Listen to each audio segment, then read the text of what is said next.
எவ்வளவு அன்பு நம்முடைய இயேசுவின் அன்பு! ஆண்டவரை பைபிள் எல்லாம் எடுத்து அப்படி மாத்தி வச்சிருவான். எங்க அக்காள் நல்லா திட்டுவான். நான் அப்படித்தான். அப்படியாய்ப்பட்ட துன்மார்க்கமாய் ஆண்டவரை அவ்வளவு கொடுமையாய் எதிர்த்த எங்களை எப்படி நேசிக்கிறார் பாருங்க. இந்த அன்பை சொல்லாமல் இருக்க முடியாது. லேவியாகமம் 5வது அதிகாரம் 1வது வசனம் சொல்லுகிறது, இப்படியாய்ப்பட்ட ஆணையை ஏற்றுக்கொண்டவர்கள் கர்த்தர் செய்த நன்மை, கிருபை, இரக்கத்தை அறிவியாது இருந்து பாவம் செய்தால் அந்த தண்டனை அவர்கள் ஏற்பார்கள். அதனால பிரியமானவர்களே, நாங்கள் ஒன்னும் ஒரு பெரிய பிரசங்கியார் ஒன்றும் கிடையாது. ஆண்டவர் எங்களுக்கு செய்ததே அப்படியே வேத வசனத்தோடு சொல்லி வருகிறோம், அவ்வளவுதான். இன்னும் அநேக காரியங்கள் எங்கள் வாழ்க்கையிலே இந்த சிந்துபாத் கதை போல சொல்லிக்கிட்டே இருக்கலாம். 10 நாளும் விடாம சொல்லலாம். நான் சுருக்கமா முக்கியமான ஒரு சாட்சியை நான் உங்கள் மத்தியிலே சொல்ல ஆசைப்படுகிறேன். வேதத்தை வாசித்து பாருங்கள். சங்கீதத்தின் புஸ்தகம் 78வது அதிகாரம் அதனுடைய 32வது வசனம் சொல்லுகிறது. வாசிப்போமா? சங்கீதம் 78:32. இவ்வளவு பெரிய அதிசயங்களை அவர்கள் கண்டும் இன்னும் பாவம் செய்தார்கள். அல்லேலூயா. வேதத்தை இஸ்ரவேல் ஜனங்கள் ஆண்டவர் செய்த அற்புதங்களை கண்டும் கேட்டும் அறிந்தும் இன்னும் பாவம் செய்தார்கள் என்று சொல்லப்பட்டிருக்கிறது. அதே சங்கீதம் 78:33, ஆதலால் தேவன் அவர்களுடைய நாட்களை விருதுவாவிலும் வருஷத்தை பயங்கரத்திலும் கழிய பண்ணினார். இஸ்ரவேல் ஜனங்கள் ஆண்டவர் வானத்து மலையை திறந்து மன்னாவை கொடுத்தார், கண்மலையை திறந்து குடிக்க தண்ணீர் கொடுத்தார், செங்கடலை பிளந்தார், எத்தனையோ அற்புதங்கள் செய்தும் அவர்கள் இன்னும் முறுமுறுத்தபடினாலே இஸ்ரவேல் ஜனங்கள் நாட்களை விருதுவாவிலும் வருஷத்தை பயங்கரத்திலும் கழிய பண்ணினார். இந்த வசனம் எங்களுக்கு அப்படியே பொருந்தும். என்னுடைய சகோதரிக்கு அத்தனை அற்புதங்கள், 2 கிட்னியும் ஃபெயிலியர் ஆகி சாக கடந்த சகோதரிக்கு 13 ஆண்டுகள் ஜீவனை கொடுத்து, தரித்திரம், சாப்பாட்டுக்கே பட்டினி கடந்த குடும்பத்தை கோடா கோடியாய் ஆசீர்வதித்து அநேக அற்புதங்களை செய்தும் அதை நான் கண்டும் கேட்டும் பாவம் செய்தபடினாலே கர்த்தர் என்னுடைய நாட்களை விருதுவாவிலும் வருஷத்தை பயங்கரத்திலும் கழிய பண்ணினார். அன்பானவர்களே, என் மகன் மரித்தது ஜனவரி 1. வருஷத்துக்கு எத்தனையோ நாட்கள் உண்டு. சாட்சி உறுதியாய் இருக்கும்படி அந்த வருஷம் வந்தால் பயங்கரமாய் இருக்கட்டும் சொல்லிதான் வருஷத்தை பயங்கரத்திலும் கழிய பண்ணினார். ஒரு அல்லேலூயா சொல்லுங்க. சரி, நாங்களும் ஆண்டவருக்குள்ளே தேற்றப்பட்டு தற்கொலைக்கு போக என் மனைவி அந்த ட்ரெயின்ல தலை வைக்கிறதுக்கு போறா பாருங்க. ஆதியாகமம் புஸ்தகம் 16வது அதிகாரம் 7வது வசனத்தை யாராவது ஒரு ஆள் வாசிக்கலாமா? ஆதியாகமம் 16:7. கர்த்தருடைய தூதனானவர் அவளை வனாந்தரத்திலே கண்டு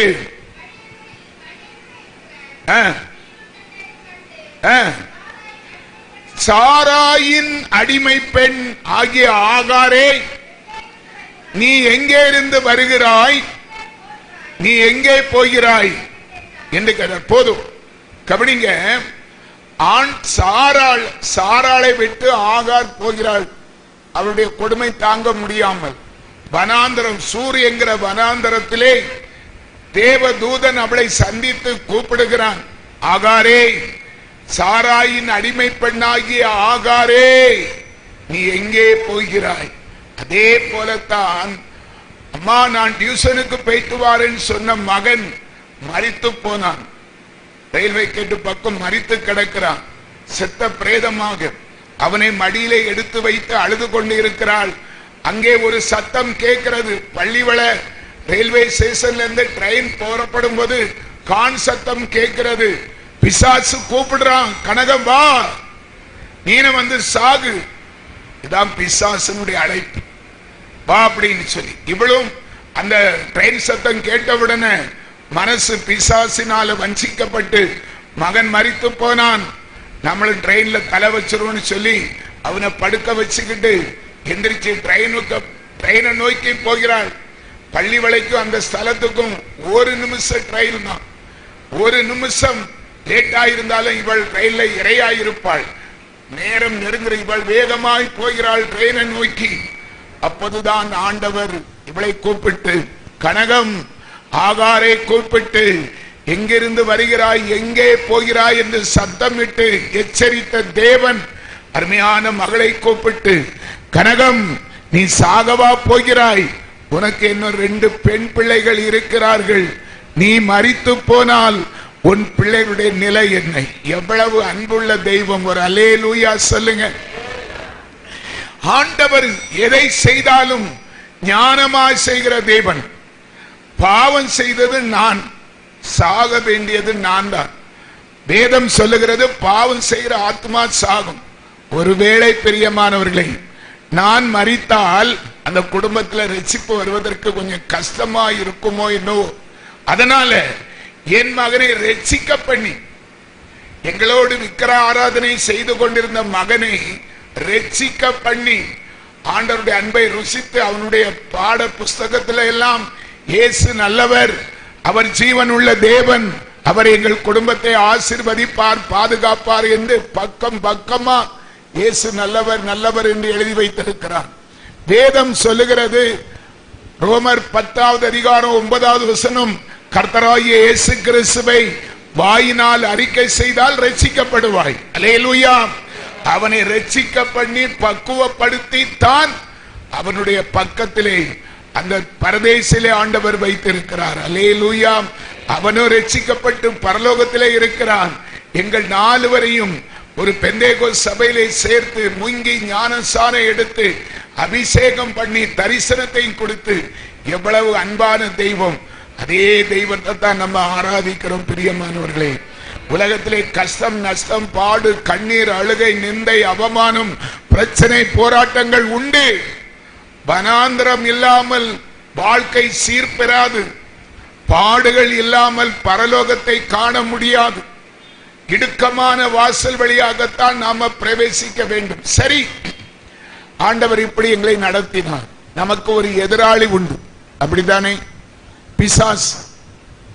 வேதம் சொல்லுகிறது, யோவான் 10:10, திருடன் கொல்லவும் அழிக்கவுமே வாரான் என்று வேற ஒன்றுக்கும் வாரான், நானோ என்றால் உங்களுக்கு ஜீவன் கொடுக்க வந்தேன் என்று ஆண்டவர் சொல்லுகிறார்.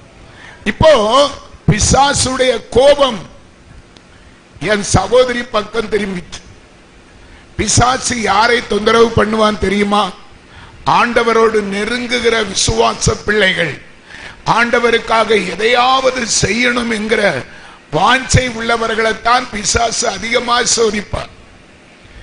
என்னுடைய சகோதரி, நான் கிறிஸ்துவுக்கு எதிராக செயல்பட்டு கொண்டு இருந்தேன். இவனை நமக்கென்று ஆளாக்கி வைத்தோமே, இந்த பொன்னம்மா சகோதரி எல்லாம் இவனை இயேசு பக்கம் திருப்பிட்டா, இப்ப இவனுக்குள்ள நம்ம போக முடியலே, நிறைய கலாட்டா பண்ணிச்சு. நான் ஒண்ணு சொல்றேன், பெந்தேகோஸ்து பாஸ்டர் போகும்படி ஆண்டவர் எனக்கு தரிசனம் காண்பித்தார். நான் போனேன். அவர் சொன்னார், நீங்கள் ஞானசானம் எடுக்கணும், செயின் போட்டா நான் ஞானசானம் கொடுக்க மாட்டேன்னு சொன்னார். அது எனக்கு தெரியாது, உண்மையிலே அதுதான் முறை. ஆனால் எனக்கு தெரியாது. சரி, நம்முடைய மனைவி பாவம், மகனை இழந்து இருக்கிறாள், கெட்டி செய்யனால நான் கலத்த மாட்டேன்னு சொன்னேன். அவரும் கொடுக்கல. அப்படின்னா கொடுக்க மாட்டேன்னு சொல்லிட்டார். பயங்கர பிரச்சனை. அந்த பிசாசு என் மக மெடிக்கல் காலேஜ் போகும்போது அப்படியே பஸ் கூட பறந்து போகுமா, அடுத்தால நீதான் குடும்பத்தை அப்படியே அழிச்சிருவேன்னு சொன்ன. டெய்லி குழப்பம், நாங்க சாகணும் என்ன சொல்லும், இப்படி இருந்து மாடியில இருந்து குதி, சாகு சாகு சாகு, தற்கொலை செய், உன் பிள்ளை இல்லையா நீனும் சாகு, இப்படிதான் சொல்லும்.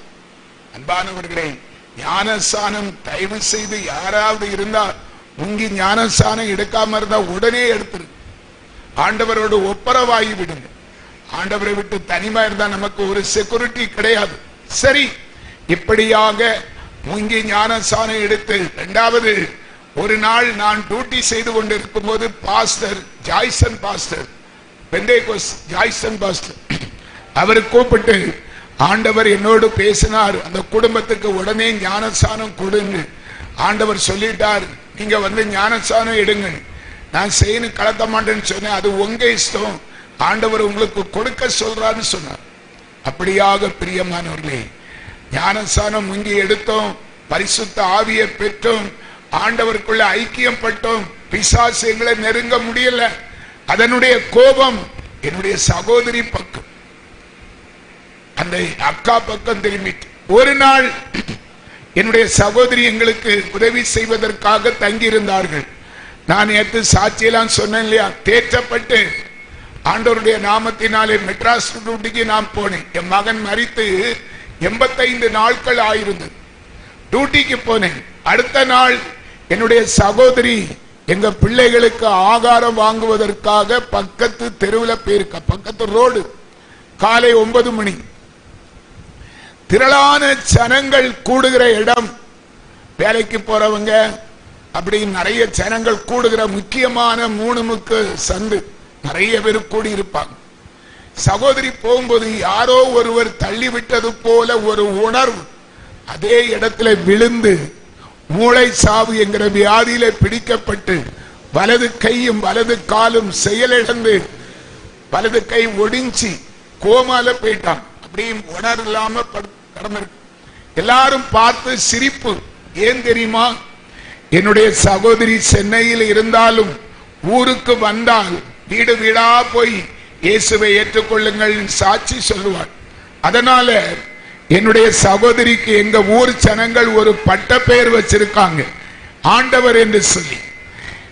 ஏன் இந்த ஜனங்களுக்கு என் சகோதரி மேல கோபம்னா, என் மகன் மரித்த அடுத்த நாள் இந்த போட்டோல நான் உடைச்சேன். அப்ப என் சகோதரி வந்திருந்தாள், அவளும் கூட சேர்ந்து அந்த போட்டோக்கள் எல்லாம் உடைச்சத எரிச்சத எங்கள் ஜனங்கள் பார்த்தார்கள். அவன் மகன் இறந்தானே உடைக்கிறான், இவளுக்கு திமிர பாரு, நம்ம தெய்வத்தை எல்லாம் உடைக்கிறாள். ஐயப்பன் கோயிலுக்கு மாலை போட்டுட்டு வந்தா, கோயிலுக்கு போயிட்டு வரும்போது பெரிய பெரிய போட்டோ வாங்கிட்டு வருவேன். வீடு ஃபுல்லா போட்டோவா தான் இருக்கும். எல்லா போட்டோவையும் உடைச்சும். அது எங்க ஊர் ஜனங்களுக்கு பிடிக்கல.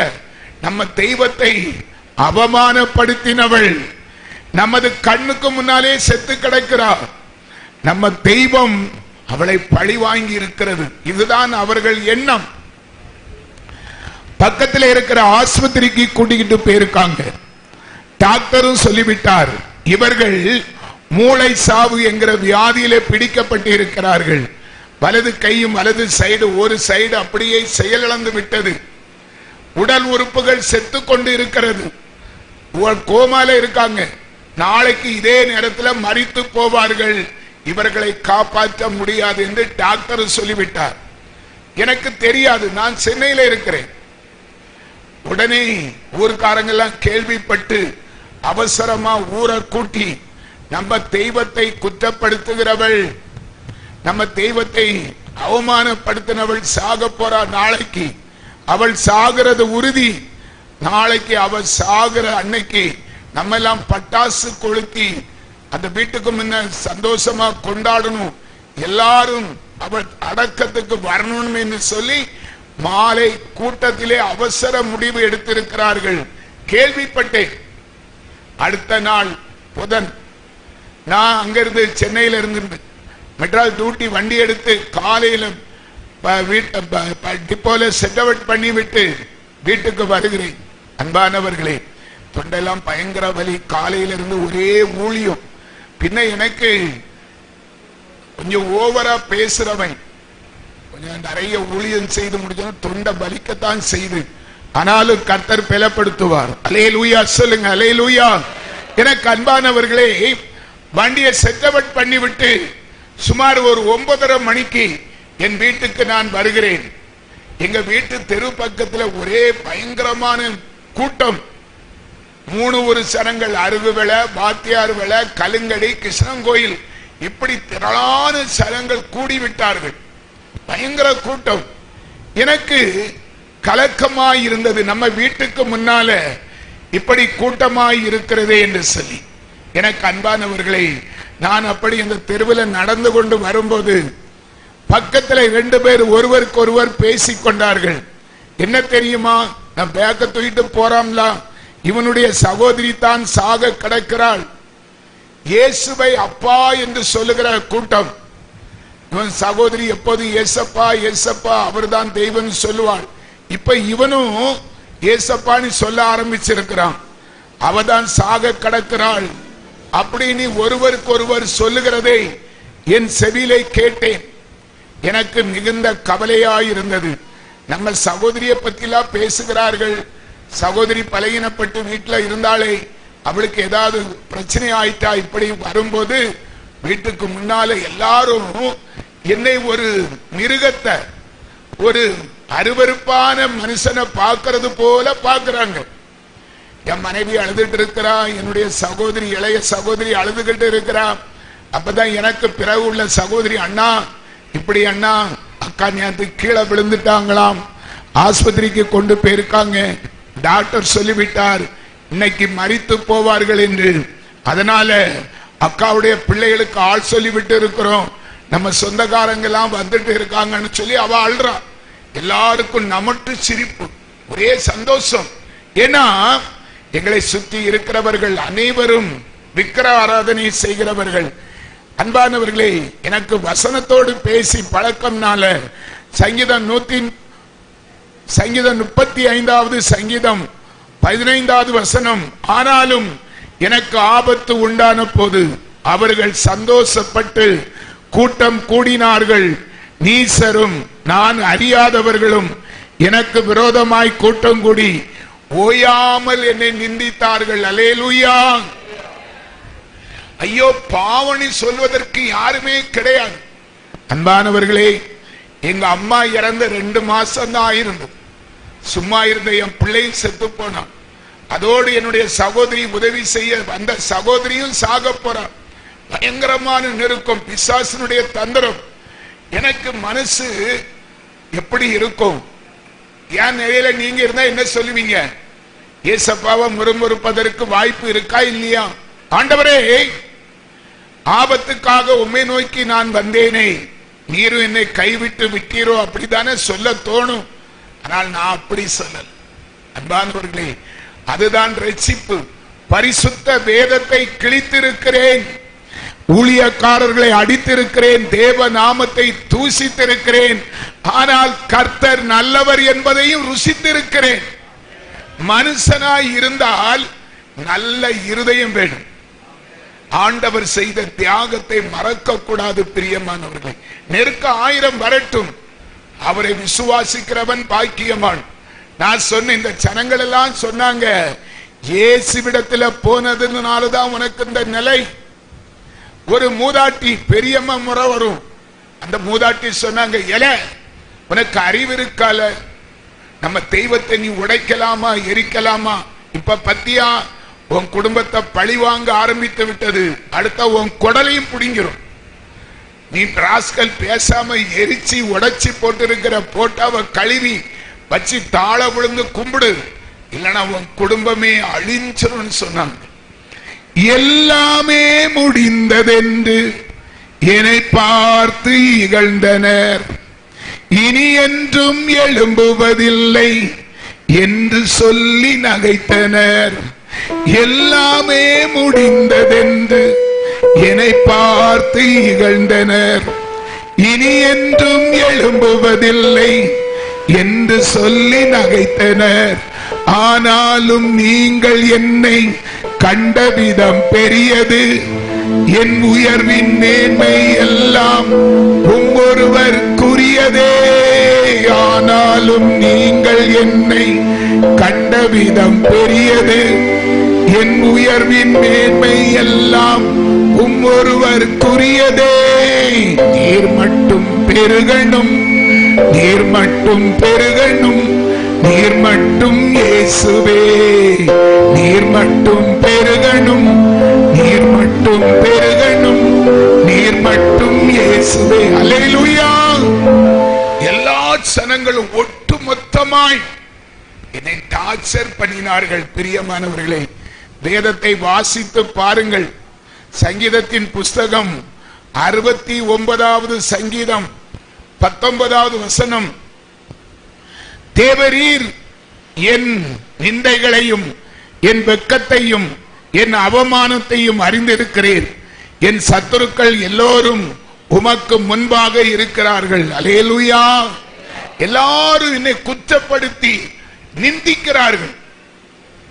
யாராவது, நான் அப்படி ஒவ்வொருவர் முகத்தையா பார்க்கிறேன், யாராவது ஒருவர் ஆறுதல் சொல்ல மாட்டார்களா? மனுஷர்கள் நீசர்கள் பிரியமானவர்களே. எல்லாரும் தெரிந்தவங்க தான், எல்லாரும் தெரிந்தவங்க. சொந்தங்கள், பந்தங்கள், நண்பர்கள், டெய்லி பார்க்கிறவர்கள் மிருகத்தை பார்க்கிறது போல, ஒரு அருவருப்பான மனுஷனை பார்க்கிறது போல, பகையாளியை பார்க்கிறது போல ஆளுக்கொன்னா சொல்லி பரியாசமும் அவமானமும் குற்றப்படுத்திக் கொண்டே இருந்தார்கள். நிந்தை, அந்த 20வது வசனம், நிந்தை என் இருதயத்தை பிளந்தது, நான் மிகவும் வேதனைப்படுகிறேன். எனக்காக பரிதவிக்கிறவர்கள் உண்டோ என்று காத்திருந்தேன், ஒருவனும் இல்லை. தேற்றுகிறவர்களுக்காக காத்திருந்தேன், ஒருவனையும் காணும். ஒரு அல்லேலூயா சொல்லுங்க. ஒவ்வொரு மனிதர்கள் சொல்லுகிற நிந்தை, ஐயோ என் இருதயத்தை பிளந்தது. ஆண்டவரே, யாராவது எனக்கு ஒரு ஆறுதல் சொல்ல மாட்டார்களா? என் இருதயம் பரிதவித்தது. பிரியமானவர்களே, நான் என் மனசுல என்ன சொன்னேன் தெரியுமா? ஆண்டவரே, இவர்கள் அறிவில்லாமல் பேசுகிறார்கள்.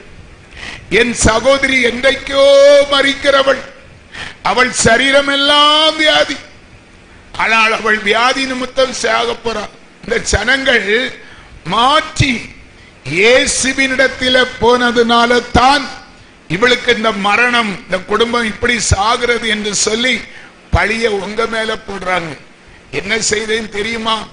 அப்படியே வீட்டுக்குள்ள போனேன், ஒன்னும் யாருக்கும் பேசல, அமைதியாக என் மனைவி சொன்னது போல அந்த பழைய பூஜருமாய் இருந்ததை அருமையான பாஸ்டர் செல்வகுமார் அவருக்கு நான் கடமைப்பட்டு இருக்கிறேன். இயேசுவின் நாமத்தில் 3 நாள் எங்க வீட்டுல தங்கியிருந்து உபவாசித்திருந்து என்னை கடைக்கு குடித்து போய் பரிசுத்த வேதாகமை வாங்கி தந்து என்னை வழி நடத்தின தேவ மனுஷர், அவர் உருவாக்கி வைத்த அந்த வசனம் அந்த ரூமுக்குள்ள போய் அப்படியே முழங்கால் படியிட்டேன். நான் என்ன சொல்லி ஜெபம் பண்ணினேன் தெரியுமா? நம்ம வாசித்த பகுதி சங்கீதம் 35வது சங்கீதம் அதனுடைய 26வது வசனம், எனக்கு நேரிட்ட ஆபத்துக்காக சந்தோஷிக்கிறவர்கள் ஏகமாய் வெக்கி நாணி எனக்கு விரோதமாய் பெருமை பாராட்டுகிறவர்கள் வெட்கத்தாலும் இலச்சையாலும் மூட கடவர்கள். அல்லேலூயா சொல்லுங்க. நான் சொன்னேன், ஆண்டவரே, இவ்வளவு துணிகரமாய் பேசுகிறார்கள், இரக்கம் இல்லாதவர்கள், விக்கிர ஆராதனை செய்கிறவர்கள். இன்னைக்கு என் சகோதரியை நீங்க உயிரோடு எழுப்பணும். உம்முடைய நாமத்தையும் என்னையும் குற்றப்படுத்துகிற இந்த ஜனங்கள், அதுக்கு முன்னால சொன்னேன், அப்பா என்னுடைய சகோதரி வியாதியில சாகிறார், அது உமக்கு தெரியும். ஆனால் இந்த ஜனங்கள் உம்மை குற்றப்படுத்துகிறார், கையால் ஆகாதவர் இயேசு என்று. ஒரு சம்பவம் அப்படி நடந்து வேதத்திலே யோவான் 11வது அதிகாரத்தை நீங்க வீட்டிலே வாசித்து பாருங்கள். அந்த ஆண்டவருக்கு பிரியமான மரியாள், மார்த்தாள், லாசரு சிநேகிதர்கள் பெத்தானியா கிராமத்துக்கு போனால் ஆண்டவர் அங்கே தான் தங்குவார். ஒரு காலகட்டத்திலே லாசரு வியாதிப்படுகிறான். மரியாளும் மார்த்தாளும் ஆண்டவருக்கு தகவல் கொடுக்கிறார்கள். ஆண்டவர் போகவில்லை, 4 நாட்கள் போகவில்லை. லாசரு மரித்து 4வது நாள் தான் போகிறார். இதற்கிடையில எல்லாரும் சொல்லியிருப்பார்கள், இயேசு இப்படி ஏமாத்திட்டு ஓடுகிறவர், இயேசு கையால் ஆகாதவர். ஆண்டவர் ஆண்டவர் என்று சொன்னியே, உன் சகோதரன் மரித்து போனான் பார் என்று சொல்லியிருப்பார்கள். அதே நிலைதான் எங்க நிலையும். அந்த மரியாள் மார்த்தாள் நேசித்தாரோ இல்லையோ, நான் விசுவாசித்தேன், ஆண்டவரே என் நிமித்தம் எனக்கு என்ன தண்டனை வேணாலும் கொடுங்கப்பா, ஆனால் உங்க நாம இந்த பொல்லாத ஜனங்கள் மத்தியில தூசிக்கப்படக்கூடாது. நான் அப்பம் பண்ணினேன், நீர் சர்வ வல்லவர் என்பதை இன்னைக்கு உறுதிப்படுத்தும். எந்த நிலையில இருந்தாலும் என் சகோதரி உயிரோடு வர வேண்டும். இந்த ஜனங்கள், அதான் அந்த வசனம், எனக்கு நேரிட்ட ஆபத்துக்காக சந்தோஷிக்கிறவர்கள் ஏகமாய் வெக்கி நாணி எனக்கு விரோதமாய் பெருமை பாராட்டுகிறவர்கள் வெக்கத்தாலும் இலச்சையாலும் மூடப்பட கடவர்கள். இன்னைக்கு இந்த ஜனங்கள் வெக்கப்பட்டு போடும். அல்லேலூயா. ஜெபம் என்பது சுருக்கமாய் இருக்க வேண்டும். வளவளெல்லாம் செபிக்க வேண்டிய அவசியம் இல்லை. கருத்தான ஜெபம். ஆண்டவர் என்னோடு பேசினார். என் மனைவி கிட்ட பேசுகிறது போல ஆண்டவர் எனக்கு நிறைய தரிசனம் எல்லாம் எப்பமாவது ஒரு 2 தரிசனம் தருவார். என்னோடு பேசுறது வசனம், பரிசுத்த வேதாகமத்து மூலமாக பேசுவார். பின்ன 3வது, யாருக்காவது நான் ரொம்ப பிரயாசப்பட்டு செபித்தால், செபித்து கொண்டிருக்கும் போது எனக்குள்ளே ஒரு சமாதானம் இறங்கி வரும். அப்போது ஆண்டவர் பேசினதாக அடையாளம். அன்னைக்கு கூட இந்த வசனத்தை சொல்லி, ஆண்டவரை உண்மை அறியாத ஜனங்கள் இன்னைக்கு வெக்கப்பட்டு போகணும், ஆண்டவரே என் சகோதரி உயிரோடு இன்னைக்கு வரணும் என்று ஒப்பு கொடுத்து செபிக்கும் போது என் உள்ளத்திலே சொல்ல முடியாத சமாதானத்தை ஆண்டவர் கொடுத்தார். ஒரு அல்லேலூயா சொல்லுங்க. அதுதான் என்னுடைய விசுவாசம். என் ஆண்டவர் பேசிவிட்டார். அப்படியே கம்பீரமாக சந்தோஷமாக அந்த ஜெப ரூமுக்குள்ள இருந்து வெளியே பார்த்தேன். எல்லாரும் என்னை பார்த்து கொண்டே இருக்கிறார்கள். அழுவான், கதறுவான், பரியாசம் பண்ணலாம், நிந்திக்கலாம், சிரிக்கலாம் என்று சொல்லி வந்த கூட்டத்துக்கு ஒன்னும் புரியல. நான் என் மனைவியை கூப்பிடுறேன், கனகம் இந்த வா, எனக்கு தாகமா இருக்கிறது, ஒரு கிளாஸ் காப்பி கொண்டு. ஆண்டவர் என்னோடு பேசிவிட்டார். அக்கா எந்த ஆஸ்பத்திரியில இருக்காங்க, நான் போய் கூட்டிட்டு வரேன். அல்லேலூயா சொல்லுங்க. இதான் விசுவாசம். என்ன சொன்னேன்? அவளுக்கு ஒரு கை ஒரு சைடே விளங்கல, சோக்காய் படுத்திருக்கா. நான் சொன்னேன், ஆண்டவர் என்னோடு பேசிவிட்டார். பேசுகிற தெய்வம். நான் போய் சகோதரியை கூட்டிட்டு வாரேன்னு சொல்லும் போது எல்லாரும் கக்கப்ப சிரிச்சான். ஒரு மூதாட்டி, அந்த மூதாட்டி தான் அந்த பெரியம்மன். அவங்க சொன்னாங்க, திரவிய நாடார் மகனுக்கு பைத்தியம் பிடிச்சு. பைத்தியம். நான் சொல்றது இதே போல ஒரு சம்பவம் நடந்துங்க. மார்க்கு சுவிசேஷம் 5வது அதிகாரத்தை நீங்க வாசித்து பாருங்கள். எவிரு என்கிற ஒரு ஆசாரியன் வந்து கூப்பிடுகிறான், ஆண்டவரே என்னுடைய மகள் வியாதிப்பட்டு இருக்கிறார், சுகப்படுத்த வேண்டும் என்று. ஆண்டவர் சுகமாக்க போகும்போது 12 வருஷம் பெரும்பாடு உள்ள ஒரு ஸ்திரீயை ஆண்டவர் சந்திக்க நேர்ந்தது. அதிலே சற்று தாமதம் ஆகும் போது எவிரு வீட்டில இருந்து தகவல் வருகிறது, நீர் போதகரை வருத்தப்படுத்த வேண்டாம், உம்முடைய மகள் மரித்து போனாள் என்று. ஆண்டவர் சொன்னார், விசுவாசம் உள்ளவனாயிரு, நான் வருகிறேன் என்று சொல்லி ஆண்டவர் எவிரு வீட்டுக்கு வருகிறார். எல்லாரும் அழுது கொண்டு இருக்கிறார்கள், மகள் மரித்து போனார் என்று சொல்லி ஆண்டவர் ஒரு வார்த்தை சொன்னார், யாரும் சந்தடி செய்து அழாதீர்கள், அவள் தூங்குகிறாள் சொன்னார். அல்லேலூயா சொல்லுங்க. அதை பார்த்து எல்லாரும் சிரித்தார்கள். அவள் செத்து கிடக்கிறார். இயேசு சொல்கிறார், எழுப்ப போறாராம். அதே போலத்தான் என்னையும் பரிகாசம் பண்ணினார்கள். திரவிய நாடார் மகனுக்கு பைத்தியம். என் மனைவிக்கும் ஒரு மாதிரி இருந்து அவ என்கிட்ட வந்து மெல்ல சொல்ற காப்பியை கொடுத்துட்டு, நீங்க இவ்வளவு உற்சாகமா இருக்கிறீங்க, உங்க அக்கா ரொம்ப மைனி சீரியஸா இருக்காங்க. நான் என்ன சொன்னேன் தெரியுமா? சத்தமா, கனகம், இவர்கள் ஆண்டவரை அறியாதவர்கள், தேவன் என்னோடு பேசிவிட்டார், நீ தைரியமா இரு. எந்த ஆஸ்பத்திரி? திலீப் ஆஸ்பத்திரி தானே, நான் போய் கூட்டிட்டு வரேன். இன்னும் சத்தமா சொல்றேன். இன்னும் அவங்களுக்கு சிரிப்பு. அன்பானவர்களை, அப்படியே போறேன். எங்க வீட்டுக்கும் ஆஸ்பத்திரிக்கும் 200 அடிதாங்க, 208. இப்ப நான் டாக்டருக்கு அந்த அட்ரஸ் தாரேன், கேட்டு பார்த்தாவது மனம் திரும்புங்க. ஆண்டவர் இன்றைக்கு உயிரோடு இருக்கிறார். அவர் முன்னால ஒரு வீட்டை லீஸுக்கு எடுத்துதான் ஆஸ்பத்திரி ஓபி வச்சிருந்தார். அது ஒரு வீடு. இப்ப பெரிய டாக்டர் பெரிய ஆஸ்பத்திரி போட்டிருக்கிறார். பேர் திலீப், டாக்டர் திலீப். நீங்களே கேட்டு விசாரித்து பாருங்க. அல்லேலூயா. அன்பானவர்களே, அப்ப அவர் எங்க வீட்டுக்கு முன்னாலதான், பக்கத்துல தான், ஒரு 200 அடி தூரம். அங்க போறேன். ஒரு 10 மணி அவர் ஓபியில இருந்தார் டாக்டர். அவர் என்ன கண்டவுடனே மரியாதை கொடுத்தார். என் மகளும் டாக்டரா இருக்கிறபடினால், வாங்க பிரதர் உட்காருங்க, உங்க சகோதரி இங்கதான் அட்மிட் ஆயிருக்காங்க, பிழைக்க மாட்டார்கள், மூளை சாவு என்கிற வியாதியிலே பிடிக்கப்பட்டிருக்கிறார்கள். விழுந்த இடத்திலே ஒரு சைடு அவ்வளவு செயலிழந்து விட்டது, உறுப்புகள் செத்துக்கொண்டே இருக்கிறது. இன்னைக்கு மத்தியானம் 2 மணிக்குள்ள அவர்கள் மரித்து போவார்கள். இது அவருடைய ஒப்பீனியன். அவரும் ஒரு கிறிஸ்தவர் தான். ஆண்டவருடைய போட்டாவை அவருக்கு ஓப்பில முன்ன வச்சிருக்கிறார். நான் சொன்னேன், சார் நம்ம ஆண்டவர், நான் சொன்னது அந்த போட்டாவை பார்த்து நம்ம ஆண்டவர் சொல்லி இருக்கிறார், என் ஜனம் வெட்கப்பட்டு போவதில்லை. நான் செபித்தேன் சார், ஆண்டவர் என்னோடு பேச. எப்படி பேசினாரு? அவர் கேட்கிறாரு, நக்கலா கேட்கிறாரு. எப்படி பேசினாரு? சமாதானத்தை தந்தார். எப்படியா முடியும்? அவர் சொன்ன எனக்கு நான் சொல்றது அவர் ஏற்றுக்கொள்ளவே இல்லை. நானும் கிறிஸ்தவன் தான். நீங்க இன்னைக்கு கிறிஸ்தவனா மாறுறீங்க. என் பையன் இருந்தோன்னு சரி, நல்லது, நீங்க ரசிக்கப்பட்டது நல்லது. ஆனால் கிறிஸ்தவர்களும் அடிப்பார்கள். தயவு செய்து மூட நம்பிக்கையாய் பேசாதீங்க.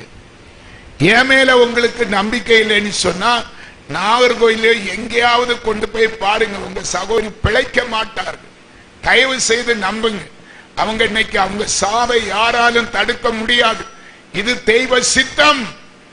தயவு செய்து, நான் தரிசனம் கண்டேன், கர்த்தர் என்னோடு பேசினார், இப்படியெல்லாம் பேசி ஆண்டவருடைய நாமத்தை பரியாசம் பண்ணதுக்கு காரணமாக இருந்துறாதீங்க. நான் சொன்னேன் இல்லையா, ஆனா அம்மா அவ்வளவு பேரு கூட்டத்துல அக்காளை கூட்டிட்டு வாருன்னு சொல்லிட்டு வந்திருக்கேன்னு சொன்னோன்னு அவருக்கு கோபம் அதிகமாயிடுச்சு. எப்படியா முடியும்?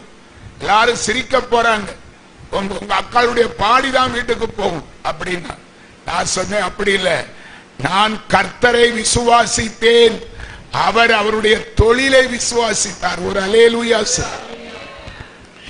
நான் சொன்னதே சொல்லிட்டு இருந்தோன்னு அவருக்கு கோபம், திட்ட ஆரம்பிச்சாரு.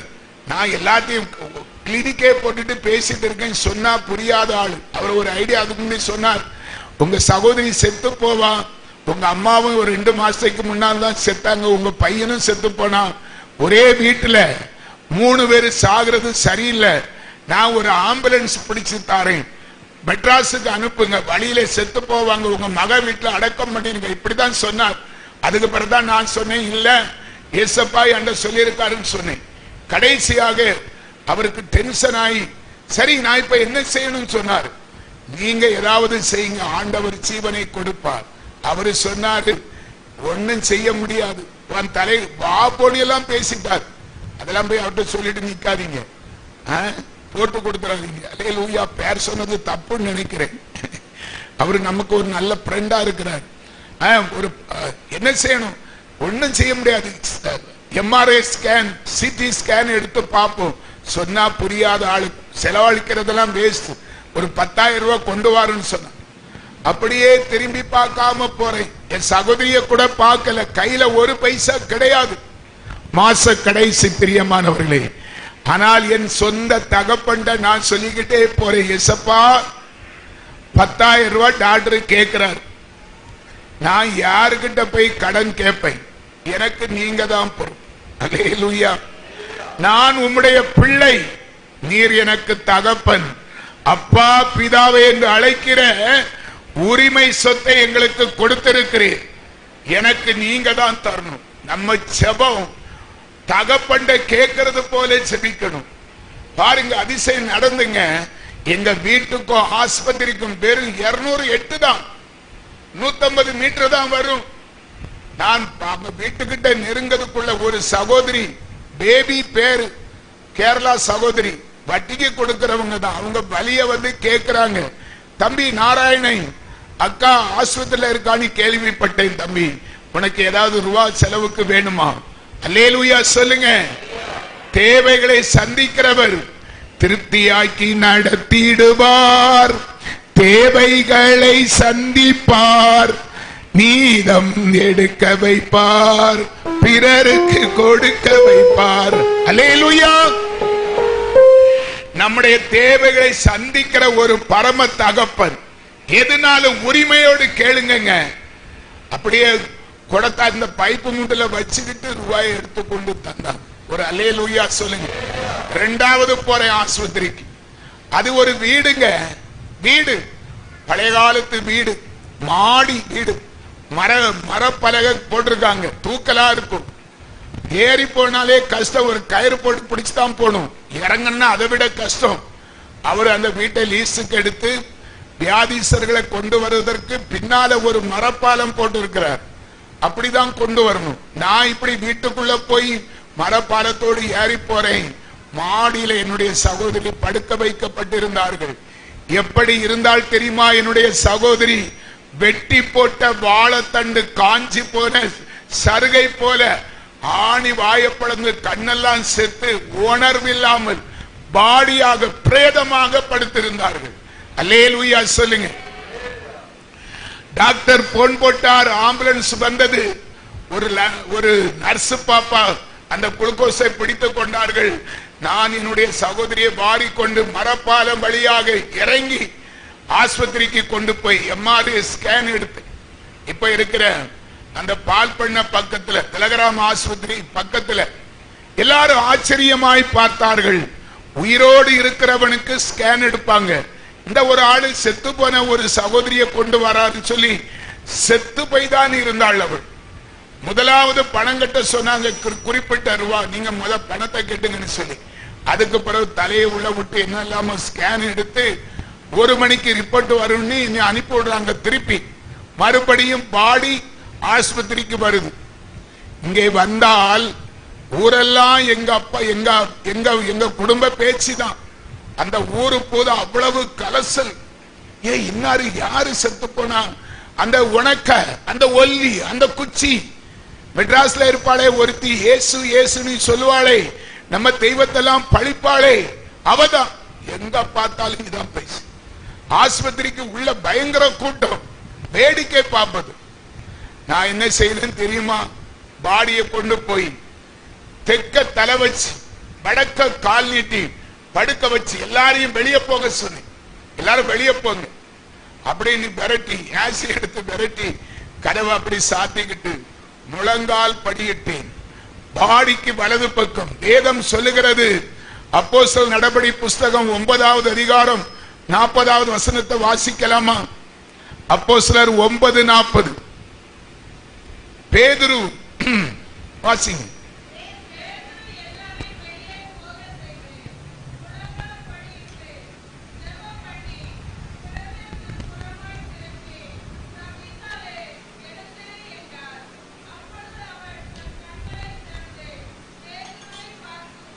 கவனிங்க, பேதுரு ஒரு குறிப்பிட்ட இடத்துல இருக்கிறார். தபித்தாள் என்கிற ஒரு சீசி மரித்து போனாள். தபித்தாள் என்கிறவள் அநேகவருக்கு நன்மை செய்கிறவள். நம்முடைய அப்போஸ்தலர் பேதுரு வந்திருக்கிறார் என்று சொல்லி அவளுக்கு அவளுடைய நன்மையை பெற்றவர்கள் பேதுருவிடத்துல வந்து, பேதுருவை, தபித்தாளை நீங்க ஏதாவது செய்து உயிரோடு எழுப்பணும்னு கேட்கும் போது பேதுரு தபித்தாளை நோக்கி வருகிறார். எல்லாரையும் வெளியே போக சொல்லிவிட்டு பேதுரு தபித்தாளை பார்த்து, தபித்தாளை இயேசுவின் நாமத்திலே எழுந்திருன்னு சொன்னார். அப்படித்தானே? அதே போலத்தான் நானும். எனக்கு அப்பெல்லாம் அந்த வேதத்தை குறித்து அந்த அளவுக்கு தெளிவு அறிவு ஒன்றும் கிடையாது. நான் என் மனசுல பட்டதை செய்கிறேன். கவனிங்க, அந்த பாடிக்கு வலது பக்கம் முழங்கால் படியிட்டு இருக்கிறேன். எனக்கு ரொம்ப நேரம் முழங்கால் படியிட முடியாது. நான் ரொம்ப முழங்கால் போட மாட்டேன். மெட்ராஸ் வண்டியும் லாரியும் நேருக்கு நேர் மோதி, என் மனைவி சொன்னால் ஆக்சிடென்ட் ஆகி ஆஸ்பத்திரியில் இருந்தேன்னு சொல்லி நேருக்கு நேர் மோதி லாரி ராங் சைடு வந்து இடிச்சு அந்த லாரியினுடைய பம்பர் அடிச்சு உள்ள சொருவி டிரைவர் சீட்டு பக்கம் இருக்கு. என்னுடைய ஜட்ஜ்மெண்ட், இந்த லாரி எப்படியும் நம்ம மேல வந்து மோதுவான்னு சொல்லி பிரேக் போட்டு பஸ் நிப்பாட்டி சீட்டை விட்டு எந்திரிக்கவும் அடிச்சான். வண்டி பம்பர் உள்ள வந்துட்டுங்க. என் காலு, இடது காலு உள்ள மாட்டி துண்டு, 2 துண்டை ஒட்டி வச்சிருக்கிறேன். இடது கால் எனக்கு பிளேட்டு கிடக்கு. வருஷம் 24 வருஷம் ஆச்சு. அது கிருபை. சுகர் வந்தா என் காலை எடுக்கணும். கர்த்தர் என்னை காக்கிறார். அது கூட ஒரு சாட்சி. எல்லாரும் மரித்து போனார்கள் என்று நினைத்தார்கள். கர்த்தர், அதனால எனக்கு முழங்கால் படியிட முடியாது. அதெல்லாம் சொன்னா சமயம் ஆயிரும். ஆனாலும் அதே பலவீனத்தோடு முழங்கால் படியிட்டு இருக்கிறேன். எல்லாரும் எப்படி ஜெபம் பண்ணுவோம்? கண்ணை மூடி. அன்பானவர்களே, நான் கண்ணை திறந்து வைத்துதான் ஜெபம் பண்ணினேன். ஏன் தெரியுமா? ஆண்டவர் சொல்லியிருக்கிறார், என்னுடைய ஜெபத்தை கேட்டிருக்கிறார். சகோதரியை நான் கூட்டிட்டு போக போறேன். டாக்டர் சொல்லியிருக்கிறார், கோமால இருக்காங்க, 2 மணிக்கு உயிர் போயிடும். இப்ப ஆஸ்பத்திரிக்கு அங்கெங்கெல்லாம் போய் மணி 1 மணி ஆகிறது. இன்னும் 1 மணி நேரம் தான் கேப் இருக்குது. இப்ப பார்த்தா இது பிழைக்கும்னு நம்பிக்கை இல்லை. ஆனாலும் என் நேசர் எனக்கு சொன்னதை செய்வார்.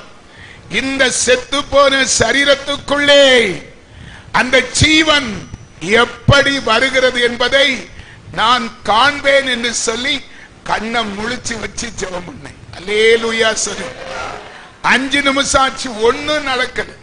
10 நிமிஷம் ஆச்சு, ஒண்ணும் நடக்கல. வலிதான் கிருணி ஏறுது. 100 கிலோ வெயிட் இந்த பிளேட் தாங்காது, மூளை கொதிக்குது, தலைவலி தாங்க முடியல. நான் சொன்னேன், ஆண்டவரே என்னால முழங்கால் படியிடல, ஆனா நான் ஜெபத்தை விட மாட்டேன். நீர் எனக்கு சொன்னதை நீர் செய்யும் அளவும் நான் மயங்கியில விழுவேன். அவமானம் எனக்கல்ல, என் தகப்பனாகிய உமக்குத்தான். நீர் எனக்கு சொன்னதை செய்ய. இதுதாங்க பிடிவாத ஜெபம், வைராக்கிய ஜெபம். ஆண்டவர் பார்த்தார். நம்முடைய ஆண்டவர் நம்முடைய உணர்ச்சிகளை, உணர்வுகளை, நம்முடைய சரீர பலவீனங்கள் சகலத்தையும் அறிந்திருக்கிற தெய்வம். பிரியமானவர்களே, நம்ம தாய் தகப்பனு கூட நம்முடைய உள் உணர்வு தெரியாது. நம்ம தாயின் கருவிலே மாமிசமாய் இருக்கிற காலத்திலே உருவாகின தெய்வம் நம்முடைய உணர்வுகள், அங்க அசைவுகள் எல்லாமே அவர் அறிந்திருக்கிறார். தேவனுக்கு தெரியும், என்னுடைய மகன் நாராயண வடிவு முழங்கால் படியிட முடியாது, அவனுக்கு அழுத்தம் இருக்கிறது, வலி இருக்கிறது, ஆனால் என்னை விசுவாசிக்கிறான். வேதத்தை வாசித்து பாருங்கள், ஆண்டவர் தகுதிக்கு மிஞ்சி எந்த சோதனையும் கொடுக்க மாட்டார். 15 நிமிஷங்க, 15 நிமிஷம் முடிஞ்சு 16வது நிமிஷத்துல என் தகப்பன் செய்த அற்புதங்களை கேளுங்கள் அம்மா, கேளுங்கள். நான் ஏன் என் ஜீவன், என் பலன் குந்தி போனாலும் பேச முடியல, ஆனாலும் உன்னி பேசுறேன்னு சொன்னா கர்த்தருடைய அற்புதங்களை, அதிசயங்களை நேரடியாக பார்த்தவன். 16 நிமிஷம் ஆயிருக்கும். என் சகோதரி செத்த குழி விழுந்த கண்களில் இருந்து முத்து போல 2 சொட்டு கண்ணீர் அப்படியே விழுந்தது. காஞ்சி வலிச்சு அப்படியே வலிச்சு போன உதடு அசைய ஆரம்பித்தது. படுக்கையிலே கோமாவிலே அது நடக்குது. நான் பார்த்துக்கிட்டே இருக்கிறேன். வர வர அந்த உதடு அசைஞ்சி படுக்கையிலே பாட ஆரம்பித்தாள். அவள் எப்போதும் பாடுகிற ஒரு பாட்டு, அந்த பாட்டு சத்தம் அழுத்தம் திருத்தமாக, தெள்ள தெளிவாக, சத்தம் சத்தமாக அடுத்த ரூம்ல இருக்கிற நர்ஸ் பாப்பாக்கு கேட்கத்தக்கதாக படுக்கையிலே பாட ஆரம்பித்தாள். இப்ப அந்த பாட்டு சத்தம் கேட்டு பக்கத்து ரூம்ல இருந்த நர்ஸ் பாப்பா அப்படி கதவை நீக்கிட்டு பாக்குது. ஏய் ஆண்டி பாடுறாங்கன்னு அது ஓடுது. பாட்டு சத்தம் முடிந்துங்க. என் சகோதரி எப்படி எழும்பினார் தெரியுமா? அதுதான் உலக அதிசயம், அதுதான் உலக அதிசயம். டாக்டர் சொல்லியிருந்தார், நேற்றைக்கே உங்க சகோதரனுடைய சரீரத்துல ஒரு சைடு, மூளையின் ஒரு சைடு பாதிக்கப்பட்டு செயலிழந்து கையும் காலும் விளங்காமல் விழுந்து போச்சு சொன்னார். அதே விழுந்து போன பாதங்கள் நான் தெற்க தலை வச்சு வடக்க கால் நீட்டி அவளுடைய வலது புறத்துல ஜெபம் பண்ணி கொண்டு இருக்கிறேன். அவள் எப்படி எழும்பினா தெரியுமா? விழுந்து போன பாதங்கள், செயலிழந்த கால்களை அகல வீசி துடித்து, ஒரு உறக்கத்திலே ஒரு மனுஷன் விழித்தால் எப்படி இருப்பார் என்று காலை வீசி எழும்பி பேதுருவை பார்த்து தபித்தாள், உட்கார்ந்தாள் என்று சொல்லப்பட்டிருக்கிறது. அதே போல என்னை பார்த்து உட்கார்ந்தால் கரங்களை தட்டி தகப்பனை மகிமைப்படுத்துவோமா? ஆண்டவர் இன்றைக்கு உயிரோடு இருக்கிறார். ஹல்லேலூயா, ஹல்லேலூயா. 2025 ஆண்டுகளுக்கு முன்பாக இயேசு மரித்தவர்களை எழுப்பினார், முடவர்களை நடக்க செய்தார், குருடர்களை பார்க்க செய்தார், பிசாசுகளை துரத்தினார். அதே இயேசு கிறிஸ்து இன்றைக்கும் உயிரோடு இருக்கிறார். ஹல்லேலூயா. அவள் பாட்டு சத்தம் முடிஞ்சு எழும்பி என்ன பார்த்து கம்பீரமாய் 2 நாளாய் கோமாலே இருந்தவள் அப்படியே என்ன பார்த்து திடகாத்திரமா, நான் முழங்கால் படியிட்டு இருக்கிறேன், யாராவது செபித்தாள் என் சகோதரி சந்தோஷப்படுவார்கள். தம்பி ஜெபம் பண்ணிட்டு இருக்கியப்பா, ஆண்டவர் நீ நல்லா இருப்பான்னு சொல்றான். சொல்லிக்கிட்டு திரும்பி பார்க்கிறா, இடது பக்கம் குளுக்கோஸ். அவ்வளவுதான், ஒரு இழுப்பு தபார்னி குளுக்கோஸ் பாட்டில் விழுது. டென்ஷன் அவளுக்கு. அவ என்னாச்சு, குளுக்கோஸ் சொன்னாலே ஆஸ்பத்திரி தானே, அப்படித்தானே? அவ சுய நினைவு திரும்பி, ஏய் என்ன ஆஸ்பத்திரி கொண்டு வந்துட்டியா? ஏன் ஆஸ்பத்திரி கொண்டு வந்தா? ப்ராப்ளம். வாயால அப்பனா ஆசீர்வதித்த வாயால என்ன ஏன் ஆஸ்பத்திரிக்கு கொண்டு வந்தா? எனக்கு என்ன சம்பவம் நடந்தது? என்னுடைய பொருத்தனையை கெடுத்து விட்டாய். அவள் சொல்லியிருந்தாள், என் ஜீவன் எனக்குள்ளே இருக்கிற நாள் வரைக்கும் மருந்தோ மாத்திரையோ இன்ஜெக்ஷனோ போட மாட்டேன், மரித்தால் தேவனோடு இருப்பேன் என்ற பொருத்தனை நீ கெடுத்து விட்டாயே, நீ முட்டாள், அறிவில்லாதவனை இப்படி ஆகிட்டான்னு சொல்லி ஓனி அழுகிறா. இப்ப டாக்டர் வந்து நிக்கிறார். இதெல்லாம் டாக்டர்கிட்ட போய் சொல்லிடாதீங்க தயவு செய்து, அதெல்லாம் போட்டு கொடுத்தது போல ஆயிரும். டாக்டர் வந்து நிக்கிறார். அவருக்கு ஒன்னும் சொல்ல முடியல. ஏன் செத்து போவானி உண்ட சவால் விட்டம, அவ கம்பு துண்டு முளை மூங்கில் முளை போல அப்படின்னு நிமிர்ந்து நிக்காள. அப்படி டாக்டர் வந்து நிக்கா. இவளுக்கு அந்த ஆஸ்பத்திரியில நிக்கிறதுக்கு பிடிக்கல. வீட்டுக்கு ஓடணும்னு சொல்லி அங்க இங்க பார்த்து பாத்ரூம் கதவெல்லாம் திறந்து வழி வாசல் ஒண்ணும் தெரியாம கடைசி பார்த்தா அந்த வீட்டுல ஒரு ஏணிப்படி போட்டிருந்தாங்க பாருங்க, அங்க போய் இறங்க போறான். எனக்கு பயம் திக்குனி. அது தலைகுத்துற இருக்கு படிக்கட்டு, ஏறி வரதே கஷ்டம், இறங்குறது அதை விட கஷ்டம். இங்க உயிர் பிழைச்சி காலை கொண்டு கீழே வச்சு தலைகுப்புற உளுந்து கழுத்து முறிஞ்சி அல்லேலூயா செத்து போக கூடாது ஓடி போய் நான் போய் பிடிச்சா பல அந்த பக்கம் போல எனக்கு தெரியும். அவளுக்கு ஆஸ்பத்திரியில போ, நீ தூர போ. நான் நினைச்சேன் உன் பாதம் கல்லில் இடராதபடி தேவ தூதர்கள் உன்னை காப்பார்கள் என்று என் ஆண்டவர் சொல்லியிருக்காரே. இந்த ஜீவனை கொடுத்த தேவன் இந்த பாதத்திலே அந்த படிக்கட்டிலே தாங்குவார் சொல்லி அந்த படிக்கட்டில் அவை டாக்டர் சொல்றாரு, பிடிங்க பிடிங்க அப்படின்னு சொன்ன உடனே என்ன கோமால இருந்தவங்க அங்க இங்க ஓட பார்த்தன பிடிங்க. அப்படி திரும்பி ஒரு ராஜ பார்வை பார்த்தார் டாக்டர். அவரு கிறிஸ்தவன் அவளுக்கு அக்காளுக்கு தெரியாது. அவரு கழுத்துல டெஸ்ட் போட்டிருந்ததுனால டாக்டர் புரிஞ்சு, ஐயா நாங்கெல்லாம் இயேசுவின் பிள்ளைகள், நாங்கள் சீக்காளி அல்ல. என் தம்பி கொஞ்சம் முட்டாள், தெரியாம உங்க ஆஸ்பத்திரிக்கு கொண்டு வந்துட்டான், எங்களை வீட்டுக்கு விடுங்க, நாங்க உடனே வீட்டுக்கு போகணும். நான் சொன்னேன், ஆமா சார் பணம் நான் கட்டுறேன், நீங்க பணமும் தராண்டா ஒண்ணும் தராண்டா. அல்லேலூயா சொல்லுங்க. அந்த படிக்கட்டுல அவ எப்படி இறங்கினா தெரியுமா? குடு குடு குடு குடு குடு நீ சிறு பிள்ளைய போல கரங்களை தட்டி அல்லேலூயா அல்லேலூயா. மகத்துவமான தேவன் நம்முடைய ஆண்டவர் சர்வ வல்லவர். அந்த மூதாட்டி சொன்னார்கள், எல மாடு போல இருக்கிறீல, உனக்கு அறிவில்லை, மாடு போல இருக்கிற நான். அவ 2 நாளா கோமால இருந்தவ குடுகுடுன்னு இறங்கி போனா. எனக்கு அந்த படிக்கட்டுல இறங்குறதுக்கு தடுமாறி சில நிமிஷம் கழித்துதான் இறங்கினேன். அல்லேலூயா.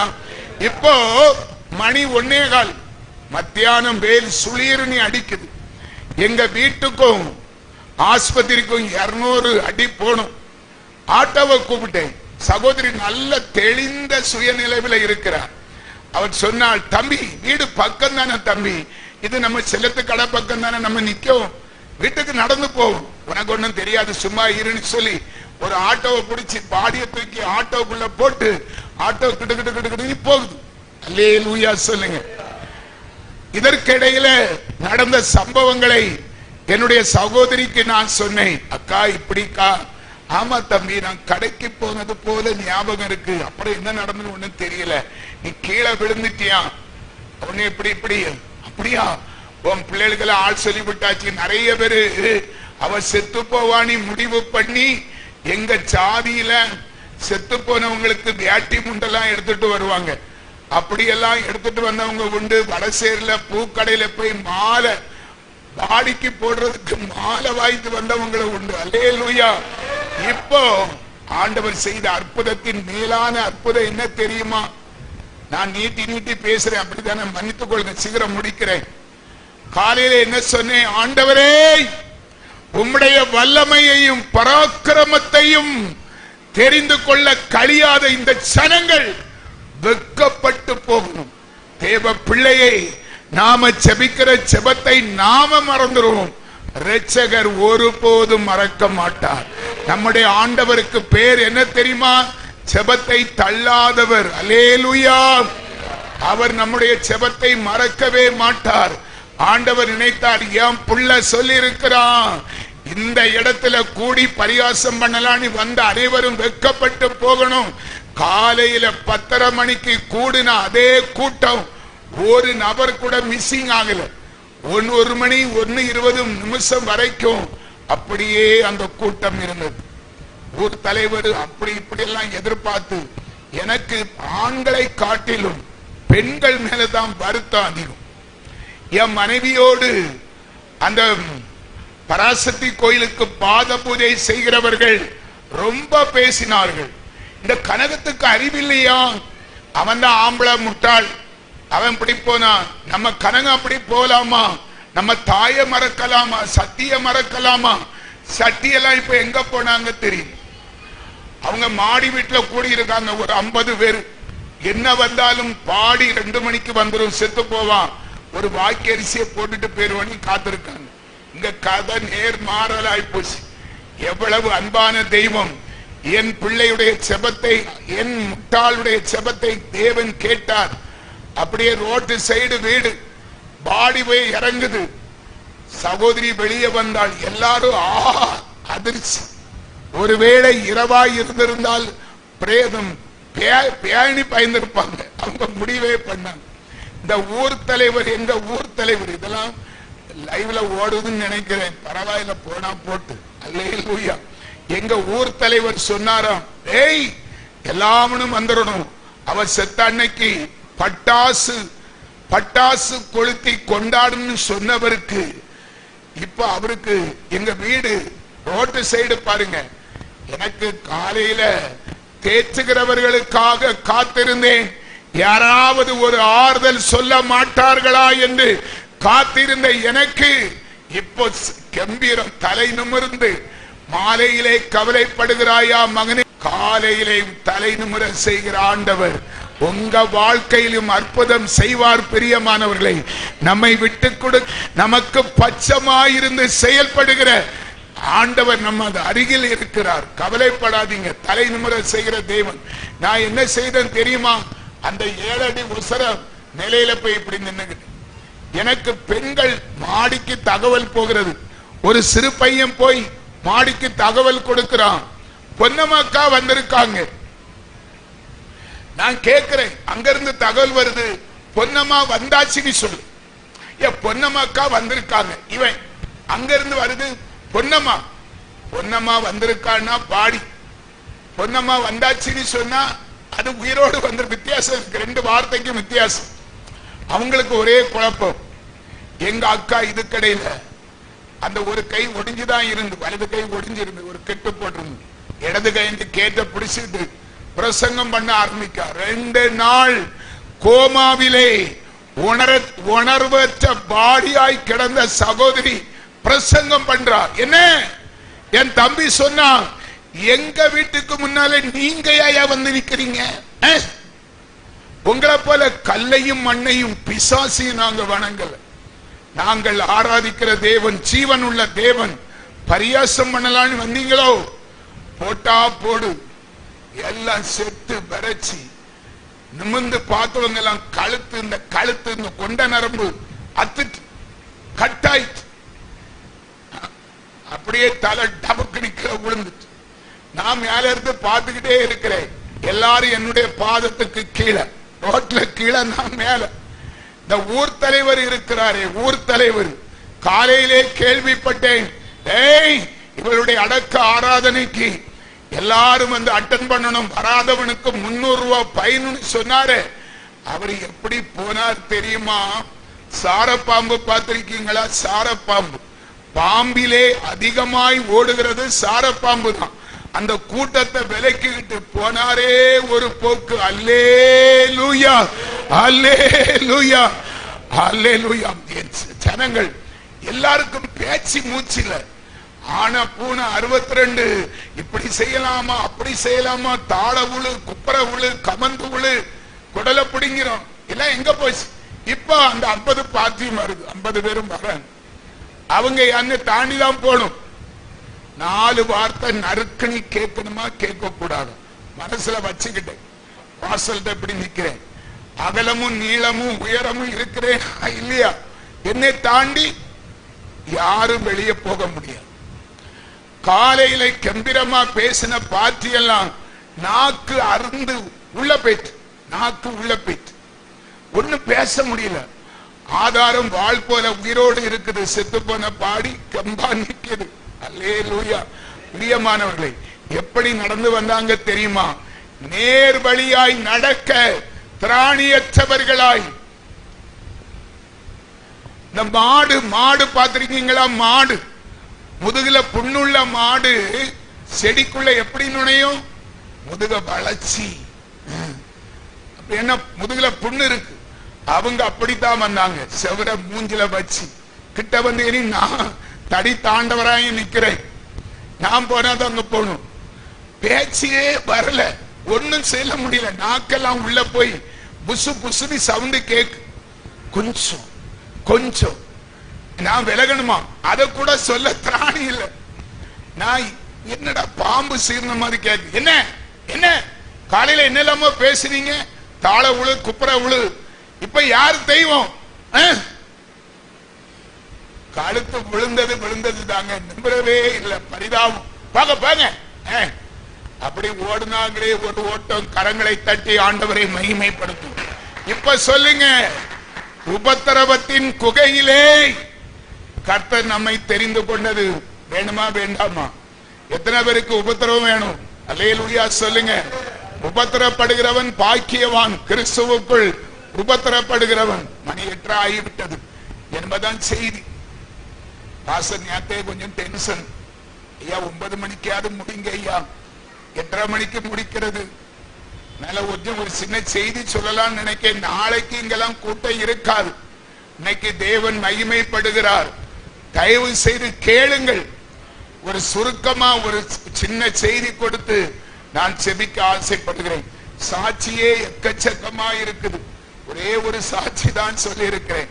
எனக்கு அன்பானவர்களே, என் மகன் அப்புறம் அந்த அடுத்த நாளே என்னுடைய சகோதரனுடைய இளைய மருமகன் அவன் சொல்லுவான், அக்காள எனக்கு மாமியாரா அக்காளம் தான் சொல்லுவான். அன்னை நான் அக்காளை கூட்டிட்டு போறேன்னு சொன்னான். அவ சொன்னா 1 வாரம் இங்க இருக்கேன்னு சொல்லி. இல்லக்கா அண்ணன் பாத்துக்கிட மாட்டார், நான் உங்களை கவனிக்கன்னு சொல்லி சென்னைக்கு கூட்டிட்டு போயிட்டான். எல்லாரும் கூடி நின்று ரோட்டு சைட்லாம் பார்த்தார்கள். சகோதரி இப்படி ஒரு கிட்ட போட்டு மூடி வச்சுக்கிட்டு லாங் சம் ஐச்சம் எல்லாரையும் பார்த்து டாட்டா காமிச்சு பாடியாய் கடந்தவள் கம்பீரமாய், நான் தான் செத்து போன நினைச்சீங்களா, மறுபடியும் வருவேன், இயேசுதான் தெய்வம், அல்லேலூயா அப்படின்னு சொல்லி ஒரு அற்பமான குடும்பம், ஒரு சாதாரண ஒன்றுக்கு உதவாத குடும்பமாகிய ஒரு பொன்னம்மா, ஒரு நாராயணவடி, ஒரு கனகத்தின் மூலமாக தேவன் வல்லமையாக இறங்கி வந்தாரே. திருச்சபையை கேட்டுக்கொண்டிருக்கிற ஜனங்களை, ஆண்டவர் தான் மெய்யான தெய்வம். தயவு செய்து மனம் திரும்புங்கள். ஒரு சுருக்கமா ஒரு சின்ன ஒரு வசனம் ஆண்டவருடைய உபத்திரவத்தை குறித்து வாசிக்க கேட்போமா? யோவான் 16:33 சொல்லுகிறது, உலகத்தின் உபத்திரம் உண்டு, தகப்பன் தன் பிள்ளையை சிச்சிக்கிறது போல கர்த்தர் நம்மை சிச்சிக்கிறார். பிரியமானவர்களே, அதே 12வது அதிகாரம் 8வது வசனம், தகப்பன் சிச்சியாத பிள்ளைகள் உண்டோ? தேவனுடைய சிச்சை உங்களுக்கு கிடைக்காவிட்டால் நீங்கள் வேசியின் பிள்ளைகளாய் இருப்பீர்கள் என்று ஆண்டவர் சொல்லுகிறார். இன்னும் வசனம் பாருங்க, மத்தேயு 7வது அதிகாரம் நான் சொல்லி விளக்குனா சமயம் ஆயிரும். நான் கோடு போட்டா நீங்க ரோடு போட்டு கொள்ளுங்க, எல்லாரும் விசுவாச பிள்ளைகள் தானே. மத்தேயு 7:13 இடுக்கமான வாசல் வழியாக உட்பிரவேசிங்கள். அல்லேலூயா. நமக்கு ஆண்டவர் கொடுத்திருக்கிற வழி வாசல் இடுக்கமானது. 14வது வசனம் சொல்லுகிறது, கேற்றுக்கு போறது வழி விசாலமாய் இருக்கிறது, அது பாவ வழி. வெளிப்படுத்தின விசேஷம் 7:13 இவர்கள் ஆட்டுக்குட்டியானுடைய இரத்தத்தினாலும் தன்னுடைய ஆடையை தோய்த்து வெளுத்தவர்கள், பூலோகத்திலே உபத்திரப்பட்டவர்கள், ஒரு கூட்ட சனம் சாட்சியாக பரலோகத்தில் இருக்கிறது.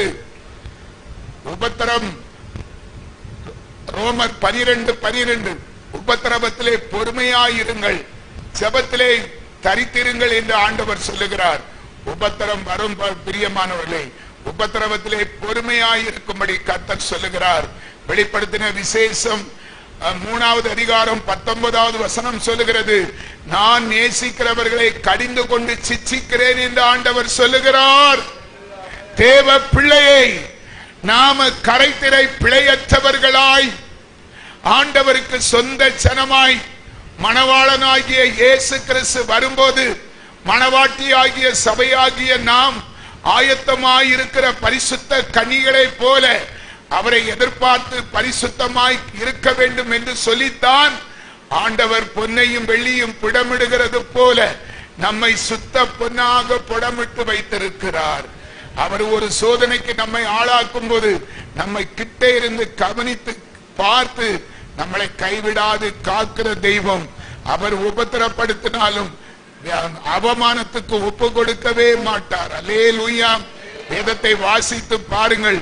எபிரியருக்கு எழுதின நிருபம் 2வது அதிகாரம் 18வது வசனம் சொல்லுகிறது, அவர் தாமே பாடுபட்டு மரித்ததினாலே பாடுபடுகிற நமக்காக உதவி செய்ய அவர் வல்லவராயிருக்கிறார். அல்லேலூயா. அவர் அடிக்கப்பட்டு உடைக்கப்பட்டு கிழிக்கப்பட்டு நொறுக்கப்பட்டு சிதைக்கப்பட்டு அவர் சிலுவை சுமந்து பாடுகள் அனுபவித்ததினால கஷ்டப்படுகிற நம்மளுடைய கஷ்டத்தை நன்றாக உணர்ந்த ஒரு ஜீவன் உள்ள தேவன். அல்லேலூயா. சங்கீதத்தின் புஸ்தகம் 119வது சங்கீதம் 67வது வசனம் சொல்லுகிறது, நான் உபத்திரப்படுவதற்கு முன்பாக வழி தப்பி நடந்தேன், இப்போது உம்முடைய பிரமாணத்தை காத்து நடக்கிறேன். அல்லேலூயா சொல்லுங்க. என்ன சொல்லுறங்க, நான் இந்த உபத்திரவத்துக்கு வருவதற்கு முன்னால அருமையான என்னுடைய மகன் சுதன் 17 வயசு மகன் சாவதற்கு முன்பாக வழி தப்பி நடந்தேன், இப்போதோ உம்முடைய பிரமாணத்தை காத்து நடக்கிறேன்.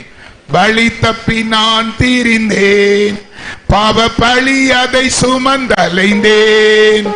வழி தப்பி நான் தீர்ந்தேன், பாவ பழி அதை சுமந்தலைந்தேன். அவர் அன்பின் குரலே. உபத்திரப்படுகிற நம்மை அற்பமா எண்ணாத தேவன் நமக்கு இருக்கிறார். யாரும் ஐயப்படாதீங்க, யாரும் ஐயப்படாதீங்க. பிரியமானவர்களே, நான் இந்த மனம் திரும்புவதற்கு முன்பாக ஆண்டவருக்கு பாவம் செய்தேன். ஒவ்வொரு நாளும் அதிகாலை 2 மணிக்கு முழிப்பு ஆண்டவர் என்னை எழுப்புவார். 40 நிமிஷம் 45 நிமிஷம் பாவ அறிக்கை செய்து கண்ணீராலே என் பாவத்தை கழுவி கொண்டிருக்கிறேன். ஆண்டவர் என்னோடு சொல்லி இருக்கிறார். அந்த எரேமியா 31:16 வாசித்து பாருங்கள். நீ அழாதே எப்ராயிமே, எனக்கு பிரியமான மகனே, நீ அழாதே, உன்னுடைய அழுகை அடக்கு என்று சொல்லி இருக்கிறார். என்னை தேற்றுகிறார், அளவே விடமாட்டார், பாவிலும் பிரதான பாவியாகிய என்னை. அதே சங்கீதம் 119 என் மனைவி சொன்னது போல 71வது சங்கீதம், நான் உபத்திரப்பட்டது நல்லது, அதனால் உம்முடைய பிரமாணங்களை நான் கற்றுக்கொள்கிறேன். ஒருவேளை பிரியமானவர்களே, இந்த வார்த்தை உங்களுக்கு ஒரு நிரடலாக கூட இருக்கலாம். என்னோடு ஊழியம் செய்த ஒரு சகோதரர் என் சாட்சியை கேட்டு அழுதார். அவர் சொன்னார், பிரதர், என் இருதயம் அப்படியே நொறுங்கி போச்சு, ஆனால் ஆண்டவர் இந்த வழியை என் கண்டுபிடிச்சார். நீங்க ரட்சிக்கப்படுவதற்கு ஒரு 17 வயசு வாலிப மகனுடைய உயிரா என்று கேட்டார். அவர் கேட்டது தவறு. உண்மையிலே என் மகன் மரிக்காவிட்டால் நாங்கள் ஒருபோதும் ரட்சிக்கப்பட மாட்டோம். இது கர்த்தருக்கு தெரியும், அவருக்கு தெரியும். அதான் அவரை பக்குவமாய் எடுத்து பரலோகத்தில் வைத்திருக்கிறார். யாரும் நீங்கள் ஐயப்படாதீங்க. இந்த பூலோக வாழ்க்கை நிரந்தரமற்ற வாழ்க்கை. மனுஷனுடைய ஆயுசு நாட்கள் 70, பலத்தின் மிகுதியால் 80 என்று சங்கீதம் 90:10 சொல்லுகிறது. ஆனால் பிரியமானவர்களே, நிரந்தரமான ஒரு வாழ்வு, அது ஒரு நித்திய வாழ்வு. எல்லாரும் அங்க போய் ஆண்டவரோடு வாழும்படி. இன்னும் ஒரு சின்ன 10 நிமிஷம் கூட எடுக்கலாமா? ஒரு சின்ன சாட்சி. தயவு செய்து, உங்களுக்கு எல்லாம் பஸ் வசதி எல்லாம் கிடைக்கும், நீங்க நல்லா இருப்பீங்க. ஒரு 10 நிமிஷம் ஒரு சின்ன சாட்சி. எனக்கு அன்பானவர்களே, என் மகனை குறித்து நான் இப்படியெல்லாம் பேசுறேன்ல, செத்து போன என் மகனுடைய சரீரத்தை நான் பார்க்கலங்க. நான் பார்க்க திராணி இல்லை. மெட்ராஸ் வண்டி ஓட்டும் போது வழிநடுக ஆக்சிடென்ட் நடக்கும். சிங்கிள் ரோடு, இப்பதான் டபுள் ரோடு போட்டுட்டாங்க. Single road. 26 வருஷம் சென்னை நார்வேல் வண்டி ஓட்டின என் கூட உள்ள நிறைய டிரைவர் செத்துருக்கான். ஆக்சிடென்ட் ஆகி அப்படியே பாடி எல்லாம் கை கால் உடைஞ்சவங்க எல்லாம் நடுரோட்ட விழுந்து கிடப்பாங்க. ஓடி போய் உதவி செய்திருக்கிற ரத்த கரையோடு. ஆனால் என் மகனுடைய நெத்தியில இருந்து பாய்ந்த ஒரு துளி ரத்தத்தை பார்த்து செத்து போன என் மகனுடைய முகத்தை நாம் பார்க்க, செத்து போன என் மகனுடைய முகத்தை நாம் பார்க்கலங்க. எல்லாரும் கடைசி திரும்பி வராத வழிக்கு என் மகன் போகிறான். ஆனாலும் அவன் முகத்தை பார்க்கிற திராணி இல்லை. ஆனால் ஆண்டவர்கிட்ட நான் இப்பவும் சொல்லுவேன், மாடு மாதிரி இருக்கிறேனே ஆண்டவரே, என் பிள்ளை சுதனுடைய முகம், செத்து போன அவன் முகத்தை நாம் பார்க்க திராணி இல்லை என்று சொல்லும் போது ஆண்டவர் என்னோடு வசனத்துல சொன்னார். 1 தெசலோனிக்கேயர் 4வது அதிகாரம் 15-16 முதலாவது கிறிஸ்துவுக்குள் மரித்தவர்கள் உயிரோடு எழும்புவார்கள், பின்னும் உயிரோடு இருக்கிற நாமும் பரலோகத்தில் போவோம். வேதம் சொல்லுகிறது. அதே யோபு புஸ்தகம் 19வது அதிகாரம் 26-27 பாருங்க. என் நேசரோடு என் பிள்ளை வருவான், என்னுடைய தோல் முழுவதும் அழுகி போனாலும் என் சொந்த கண்களாலே என் பிள்ளையும் கர்த்தரை நான் பார்ப்பேன். அல்லேலூயா. அது மாத்திரமல்ல, ஒரே ஒரு சின்ன சாட்சி. ஆண்டவருடைய நாமத்தினாலே ஓடி ஓடி சாட்சி சொல்லிக் கொண்டிருந்தேன். ஒரு நாள் யாருமே எனக்கு கிடைக்கல. யாருக்காவது 2 நாள் 2 பேருக்கு நான் சாட்சி சொல்லனா சோர்ந்து போவேன். அன்பானவர்களை, ஒரு நாள் யாரும் கிடைக்கல. நான் மாடியில நின்று பார்க்கிறேன். என் பக்கத்து வீடு என்னுடைய மைத்துனன், சொந்த மைத்துனன், ஐயா சிவானி சொல்ற பார்ட்டி, என்னை போல டிரான்ஸ்போர்ட் டிரைவர். அப்படி கீழே இறங்கி தெருவோட சுத்தி வந்து அவன் வீட்டுக்கு போய் அவனிடத்திலே சுவிசேஷம் சொல்ல ஆரம்பித்தேன். அவனுக்கு கடுப்பாயிற்று. அவன் கோபத்துல கண்கள் கண்ணீர் தெரிக்க எலும்புலன்னு சொன்னான். அவனுக்கு பிடிக்கல. என் பிள்ளைய நான் மறந்துட்டேன்னு அவன் சொல்றான். அவன் சொன்னான், ஏய் இரக்கம் இல்லாதவன் நீ, இயேசு இயேசுன்னு சொல்றிய, உன் செத்து போன மகனை குறித்து ஒரு நாளாவது நீ அழுதிருக்கியா? தெரியல பாருங்க. உன் மகன் இயேசுட்ட போயிட்டா, உன் மகனுக்கு கல்றை கட்டி வச்சிருக்கிய, அந்த கல்றை எப்படி இருக்கு? உடமுள்ளு. அவளும் கக்குசு வாரி அந்த கல்றை கிட்ட போட்டிருக்காங்க. சுத்தமே இல்லை. அதை சுத்திகரிச்சு ஒரு வெள்ளை அடிச்சு ஒரு மெழுகுத்திரி கொளுத்தி வைக்க கூடாதா? ஒரு பூ வாங்கி போடக்கூடாதா? ஒரு பத்தி கொளுத்த கூடாதா? உன் மகனை நீ மறந்துட்டாய், கல்லெஞ்சக்காரனி சொன்னான். அது மாத்திரம் சொல்லல பிரியமானவர்களே, உன் மகனுடைய அன்பு உனக்கு தெரியுமா? அன்பான மகன். அவன் 5ஆம் வகுப்பு 7ஆம் வகுப்பு படித்துக் கொண்டே இருக்கும் போதே 100cc பைக் வாங்கி கொடுத்திருந்தேன். ஒரு நாள் இவன் டியூட்டிக்கு வரும்போது மருமகன் என்ன கொண்டு பஸ் ஸ்டாண்ட்ல விட்டுருக்குன்னு சொல்லியிருக்கான். வில்லேஜ் ஆபீஸ் மெயின் ரோட்ல கொண்டு விட்டுட்டானா. அங்கிள் மன்னிச்சிடுங்க அங்கிள், எங்க அப்பா சொல்லி இருக்காங்க, சுதன் நீ ரோட்டை கிராஸ் பண்ண கூடாது, ஸ்கூலுக்கும் வீட்டுக்கு தான் உனக்கு பைக், நீ அப்பா சொல்ல மீற மாட்டேன்னு சொல்லி உன் மேல அவ்வளவு பாசம் வைத்திருந்த மகனை மறந்து விட்டாயே என்று அழுதான். அழுகையோடு சொன்னா, உன் மகனுடைய இருதயத்தை நாங்கள் அவனை எரிச்சோம், அவன் இருதயம் வேகவில்லை, அந்த எரிக்கிற சரீரம் அந்த நெஞ்சி வெடிக்குமா அப்படி சொல்லுவான். ஆனால் உன் மகனுடைய இருதயம் வேகல, நாங்க வெட்டி வச்சுதான் எரிச்சொல்லி சொன்னோம். அந்த வார்த்தை என்னை அதிகமாய் பாதித்தது பிரியமானவர்களே. ஐயோ, என் மகனுடைய இருதயத்தை வெட்டி வச்சா எரிச்சாங்க. அப்படியே அப்செட் ஆகி அப்படியே ஓடி போனேன். அப்படியே தெருவோட இறங்கி வந்து என் வீட்டுல போய் அப்படியே என்னுடைய செபர் ரூம்ல ஓடி போய் பொத்துன்னு விழுந்து கதவை புள்ள பூட்டி விட்டு ஓடி அழுத ஆரம்பிச்சு. என் மனைவி வந்து கேட்டாள், அங்க ஏதாவது சொன்னாங்களா, ஏன் இப்படி அழுறாங்கன்னு.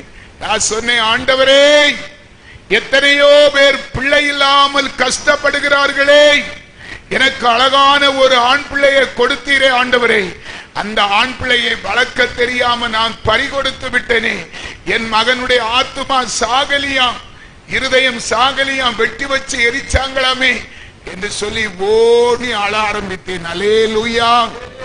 ஒரு நாள் முச்சிடும் அந்த ஜெபரூமுக்குள்ளே அழுது அழுது அவன் நினைப்பாய் இருந்தேன். அடுத்த நாள் அதே போல கிட்டத்தட்ட ஒரு 12:30 மணி ஆண்டவர் எனக்கு பிரதியட்சமாய் தரிசனமானார். பிரியமானவர்களே, சிலுவையிலே ஆண்டவராகிய கிறிஸ்து இயேசு அடிக்கப்பட்டு உடைக்கப்பட்டு நொறுக்கப்பட்டு தூக்கப்பட்டவராய் அந்த சிலுவையிலே தன்னுடைய ஜீவனை விடுவதற்காக அவர் பரிதவிக்கிற பரிதவிப்பை ஒரு சினிமாவில பட்ட பகல 12:30 மணி அளவுல என் ஜெபரூமுக்குள்ளே தேவன் பிரதியட்சமாய் எனக்கு தரிசனமானார். அந்த சிலுவையில அப்படியே தொங்குகிறார். முற்கிரீடம் சூட்டப்பட்டவராய் 2 விலாவும் அப்படி எக்குகிறது. மூச்சு விட சிரமப்படுகிறார். உயிரை விடுவதற்கு சிரமப்பட்டு கொண்டிருக்கிற காட்சியை ஆண்டவர் எனக்கு தரிசனமாய் காண்பித்தார். தேவன் என்னோடு பேசுகிற ஒரு வார்த்தை, அருமையான மகனே, உன் ஒரு மகனுக்காக ஒரு நாள் முழுவதும் என்னுடைய நாமத்தை சொல்லாமலும் துதிக்காமலும் செபிக்காமலும் சாட்சி சொல்ல புறப்பட்டு போகாமலும் நீ இப்படி ரூமுக்குள்ளே அடங்கி இருக்கிறியே, உன் தேவனாகிய என்னை பார், நான் என் ஜீவனை விடுவதற்கு எவ்வளவு கஷ்டப்படுகிறேன் பார் என்று ஆண்டவர் என்னோடு பேசுகிற ஒரு உணர்வு எனக்குள்ளே வந்தது. அல்லேலூயா சொல்லுங்க. அந்த சிலுவை தரிசனத்தை பார்த்து உள்ளம் நொறுங்கி போனேன். சிலுவை காட்சியை கண்டு முன்னேறி சேவையும் புரிவேன் ஜீவனும் வைத்தேன். சிலுவை காட்சியை கண்டு முன்னேறி சேவையும் புரிவேன் ஜீவனை வைத்தேன். என்னை சேர்த்திட வருவேன் என்றார். என்றும் உண்மையுடன் நம்பி வாழ்ந்திடுவேன். என்னை சேர்த்திட வருவேன் என்றார். என்றும் உண்மையுடன் நம்பி வாழ்ந்திடுவேன். அன்றோ கல்வாரியில் அருமை இரட்சகரே சிறுமை அடைந்தே தொங்குகிறார். சிறுமை அடைந்தே தொங்குகிறார். ஹல்லேலூயா. அன்பானவர்களே, அன்னைக்கு என் பிள்ளையை நினைச்சு நான் அழுதது. ஆண்டவரே, நான் துரோகி. அவர் என் வேதத்தை திறந்து வாசிக்க ஏவினார். ஒரு நாள் முழுவதும் செபிக்காமலும் துதிக்காமலும் சுவிசேஷ அறிவிக்காமலும் வீட்டை விட்டு வெளியே போகாமலும் இருந்த எனக்கு தேவ தரிசனத்தை பார்த்து கண்கள்லாம் வீங்கி போயிருக்கிற கண்களை தொடச்சி, இனி நான் அழமாட்டேன் ஆண்டவரே, ஒரு மகனுக்காக உம்மை நான் மறந்து போனேனே, உம்முடைய அன்பை நான் மறந்து போனேன்னு சொல்லி வேதத்தை திறந்தால் ஆண்டவர் என்னோடு பேசினார். 1 தெசலோனிக்கேயர் 4வது அதிகாரம் அதனுடைய 13வது வசனம். அன்றியும் சகோதரரே, நித்திரை அடைந்தவர்கள் நிமித்தம் நீங்கள் மற்றவர்களைப் போல துக்கித்து அறிவில்லாது இருக்க எனக்கு மனம் இல்லை. ஆண்டவர் சொன்னார் அந்த வசனத்துல, என் மகனே, நீ என்னுடைய பிள்ளை, நான் உன்னுடைய தகப்பன், உன் பிள்ளை என் மடியில தான் இருக்கிறான். நீ உலக மனுஷர் அல்ல, உலக மனுஷரிலிருந்து உன்னை வேறு பிரித்திருக்கிறேன். நீ எனக்காக ஊழியம் செய்ய எழும்பு. அவருடைய வார்த்தை அந்த ஜீவன் உள்ள வார்த்தை இந்த வசனத்தின் மூலமாக தேவன் பேசுகிற வார்த்தை எரேமியா தீர்க்கதரிசி புஸ்தகம் 21வது அதிகாரம் 9வது வசனம் சொல்லுகிறது, ஆதலால் கர்த்தர் என்னோடு பேசின வார்த்தை என் எலும்புகளில் அடைப்பட்டு எரிகிற அக்கினியை போல அது என் உள்ளத்துக்குள்ளே பத்தி எரிந்தது. பிரியமானவர்களே, அன்னையில இருந்து என் பிள்ளையை குறித்து ஒரு சொட்டு கண்ணீர் எனக்கோ என் மனைவிக்கோ வந்ததே கிடையாது. நாங்கள் மரித்தவர்கள் மத்தியில என் மகனை பார்க்கவில்லை, கிறிஸ்துவுக்குள் என் மகனை விதைத்திருக்கிறோம். அவன் விதை கோதுமை மணியான விதை. ஒரு விதை மரித்ததினாலே அந்த ஒரு விதையை வைத்து அநேக மாணிக்கங்களை அறுவடை செய்ய கிட்டத்தட்ட யூடியூப்ல 5,18,000 பேர் அந்த வசனம் அந்த என்னுடைய செய்தியை பார்த்திருக்காங்க. அதுல ஒரு 50 பேர் 5 லட்சம் பேர்ல 50 பேராவது பரலோகம் போக மாட்டாங்களா? இதுதான் விதை. ஒருவன் நிமித்தம் ஒரு ஆத்துமா ரட்சிக்கப்பட்டால் பரலோகமே சந்தோஷப்படும். அந்த கிருபையை ஆண்டவர் எனக்கு கொடுத்திருக்கிறார். இந்த உலகத்திலே எங்களுக்கு ஒண்ணுமே தேவையில்லை. எங்களுக்கு கொடுக்கிற வருமானம், எனக்கு கொடுக்கிற என்னுடைய பென்ஷனை வச்சுதான் இந்த ஊழியத்தை செய்கிறேன். இப்படியாக நான் எங்கேயாவது அந்த கன்வென்ஷன் பேச போனால் அதுல கிடைக்கிற ரூபாயை பரிசுத்த வேதாகம் வாங்கி கொடுக்கவும், ஏழைகளுக்கு உதவும், தரித்திரர்களுக்காக தேவனிடத்திலே கண்ணீர் விட்டு கதறவும், அந்த ஆத்துமாவுக்காக சாட்சியாயிருக்கவும் கர்த்தர் என்னையும் என் மனைவியையும் இன்னைக்கு உங்க முன்னால சாட்சியாய் நிறுத்தி இருக்கிறார். நம்ம விதைக்கிற விதை, கண்ணீரோடு விதைக்கிறவன் கம்பீரத்தோடு அறுவடை செய்வான். எனக்கு அன்பானவர்களே, இதை ஒருவேளை யாரு கேட்டுக்கொண்டு இருந்தாலும் பரவாயில்லை, ஆண்டவராகிய இயேசு கிறிஸ்துதான் மெய்யான தெய்வம். இந்த அழிந்து போற உலகம், அற்பமான உலகம், நித்திய ராஜ்யத்துக்கு பங்கடைய வேண்டுமா? இயேசு கிறிஸ்து கூவி அழைக்கிறார், வருத்தப்பட்டு பாரம் சுமக்கிறவர்களே என்னிடத்தில் வாருங்கள், நான் உங்களுக்கு இளைப்பாறுதல் தருவேன் என்று சொல்லி. சபையெல்லாம் எழும்பலாமா? எத்தனையோ சாட்சி. பிரியமானவர்களே, அதெல்லாம் சொல்லிட்டு இருந்தா விடிய விடிய உங்களை அனுப்ப முடியாது. என்னால நான் சொல்ல தயாராத்தான் இருக்கிறேன். 2016 மோசமான ஒரு அட்டாக் எனக்கு வந்தது. என்னுடைய மகள் வேலை பார்த்த ஆஸ்பத்திரியில போய் அட்மிட் ஆனோம். டாக்டர் சொல்லிவிட்டார், பிழைக்க மாட்டீர், செத்து போவீர். அப்படியே பல்ஸ் எல்லாம் இறங்கி 73 துடிக்க வேண்டிய பல்ஸ் 40, 39, 38, 30 இறங்கி கொண்டே வந்தது. எனக்கும் மரணத்திற்கும் பக்கத்திலே இருக்கும் போது ஆண்டவர் என் மனைவியோடு சொன்னார். என் தலைக்கு மாட்டில ஜெபம் பண்ணி கொண்டிருந்த என் மனைவிடத்தில் ஆண்டவர் பேசினார். அவன் போக வேண்டிய தூரம், நீனும் என் மகனும் போக வேண்டிய தூரம் அதிகமாயிருக்கிறது. நான் மரணத்துக்கு உங்களை ஒப்பு கொடுப்பதில்லை. அவன் பிழைத்திருந்து ஊழியல் செய்வான், நீ தைரியமாயிரு என்று மனைவியிடம் சொன்னார். டாக்டர் சொல்லிவிட்டார். என் மகளிடத்திலே போன் போட்டு சொன்னார், அருமையான மகளே, உன்னுடைய அப்பாவுக்கு ஹெவி அட்டாக், அவர் பிழைக்க மாட்டார் என்று சொன்னார்.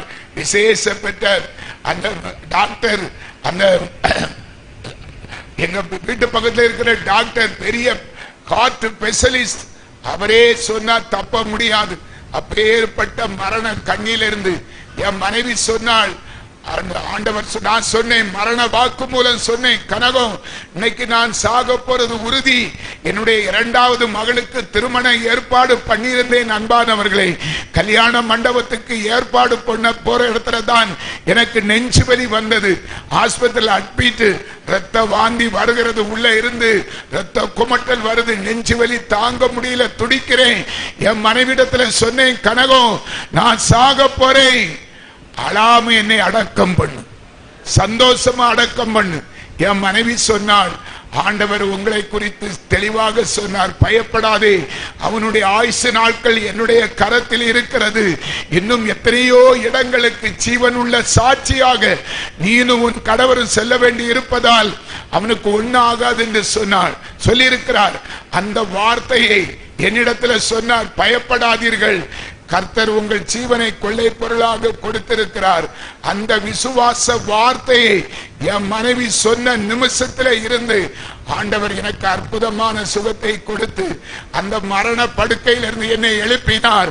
இதே கஸ்தூரியில்லாத ஆஸ்பத்திரியில அந்த ஜேசிலின் டாக்டர் இன்னைக்கு ஆச்சரியமா பார்ப்பார், இவ்வளவு பெரிய அட்டாக்ல இருந்து இந்த மனுஷன் எப்படி தப்பினார். கர்த்தர் உயிரோடு இருக்கிறார், கர்த்தர் நம் பட்சத்திலே இருக்கிறார். மரணத்துக்கு ஒப்பு கொடுப்பதற்காக தேவன் மரணத்தை சந்திக்கவில்லை.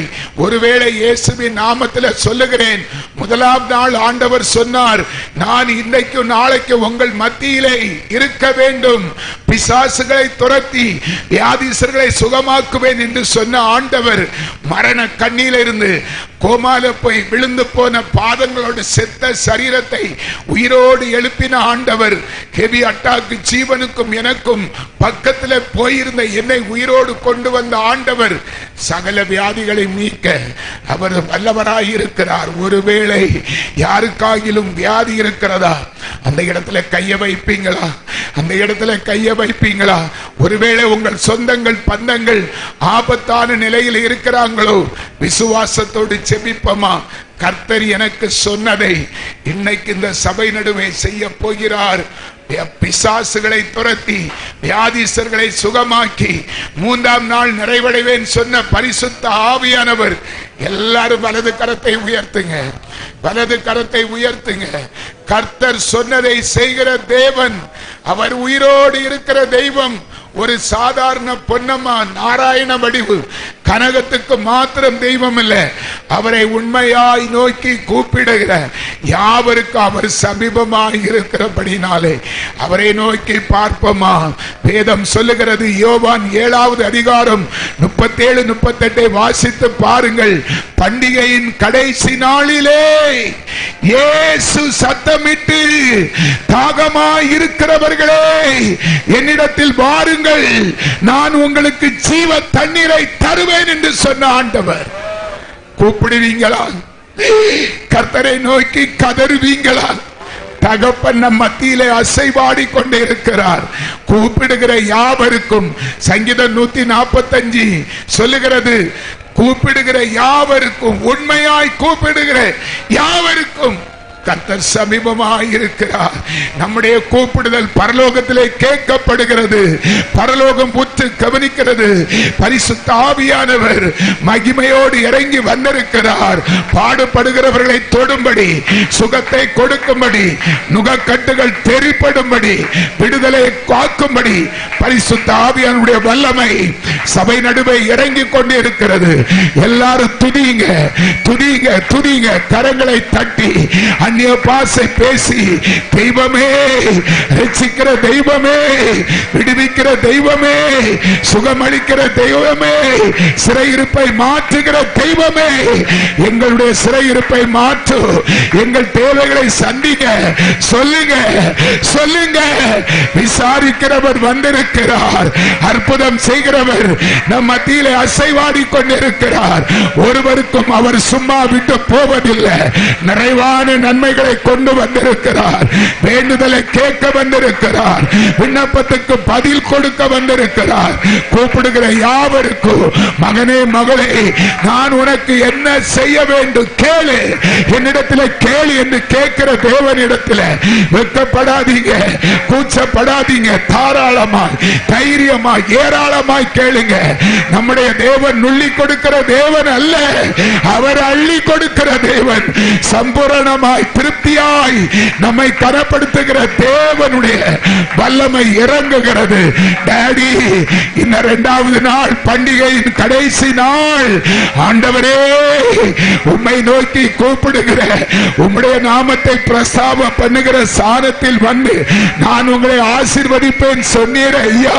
இந்த 2 நாளும் பாரத்தோடு, நம்பிக்கையோடு, விசுவாசத்தோடு கர்த்தர் எங்கள் வாழ்க்கையிலும் அற்புதம் செய்வார் என்று நம்பிக்கையோடு வந்திருக்கிற உங்களுடைய விசுவாச பிள்ளைகளுடைய வேதனையும் பாரத்தையும் கண்ணீரையும் அழுகையும் துக்கத்தையும் பாரும்.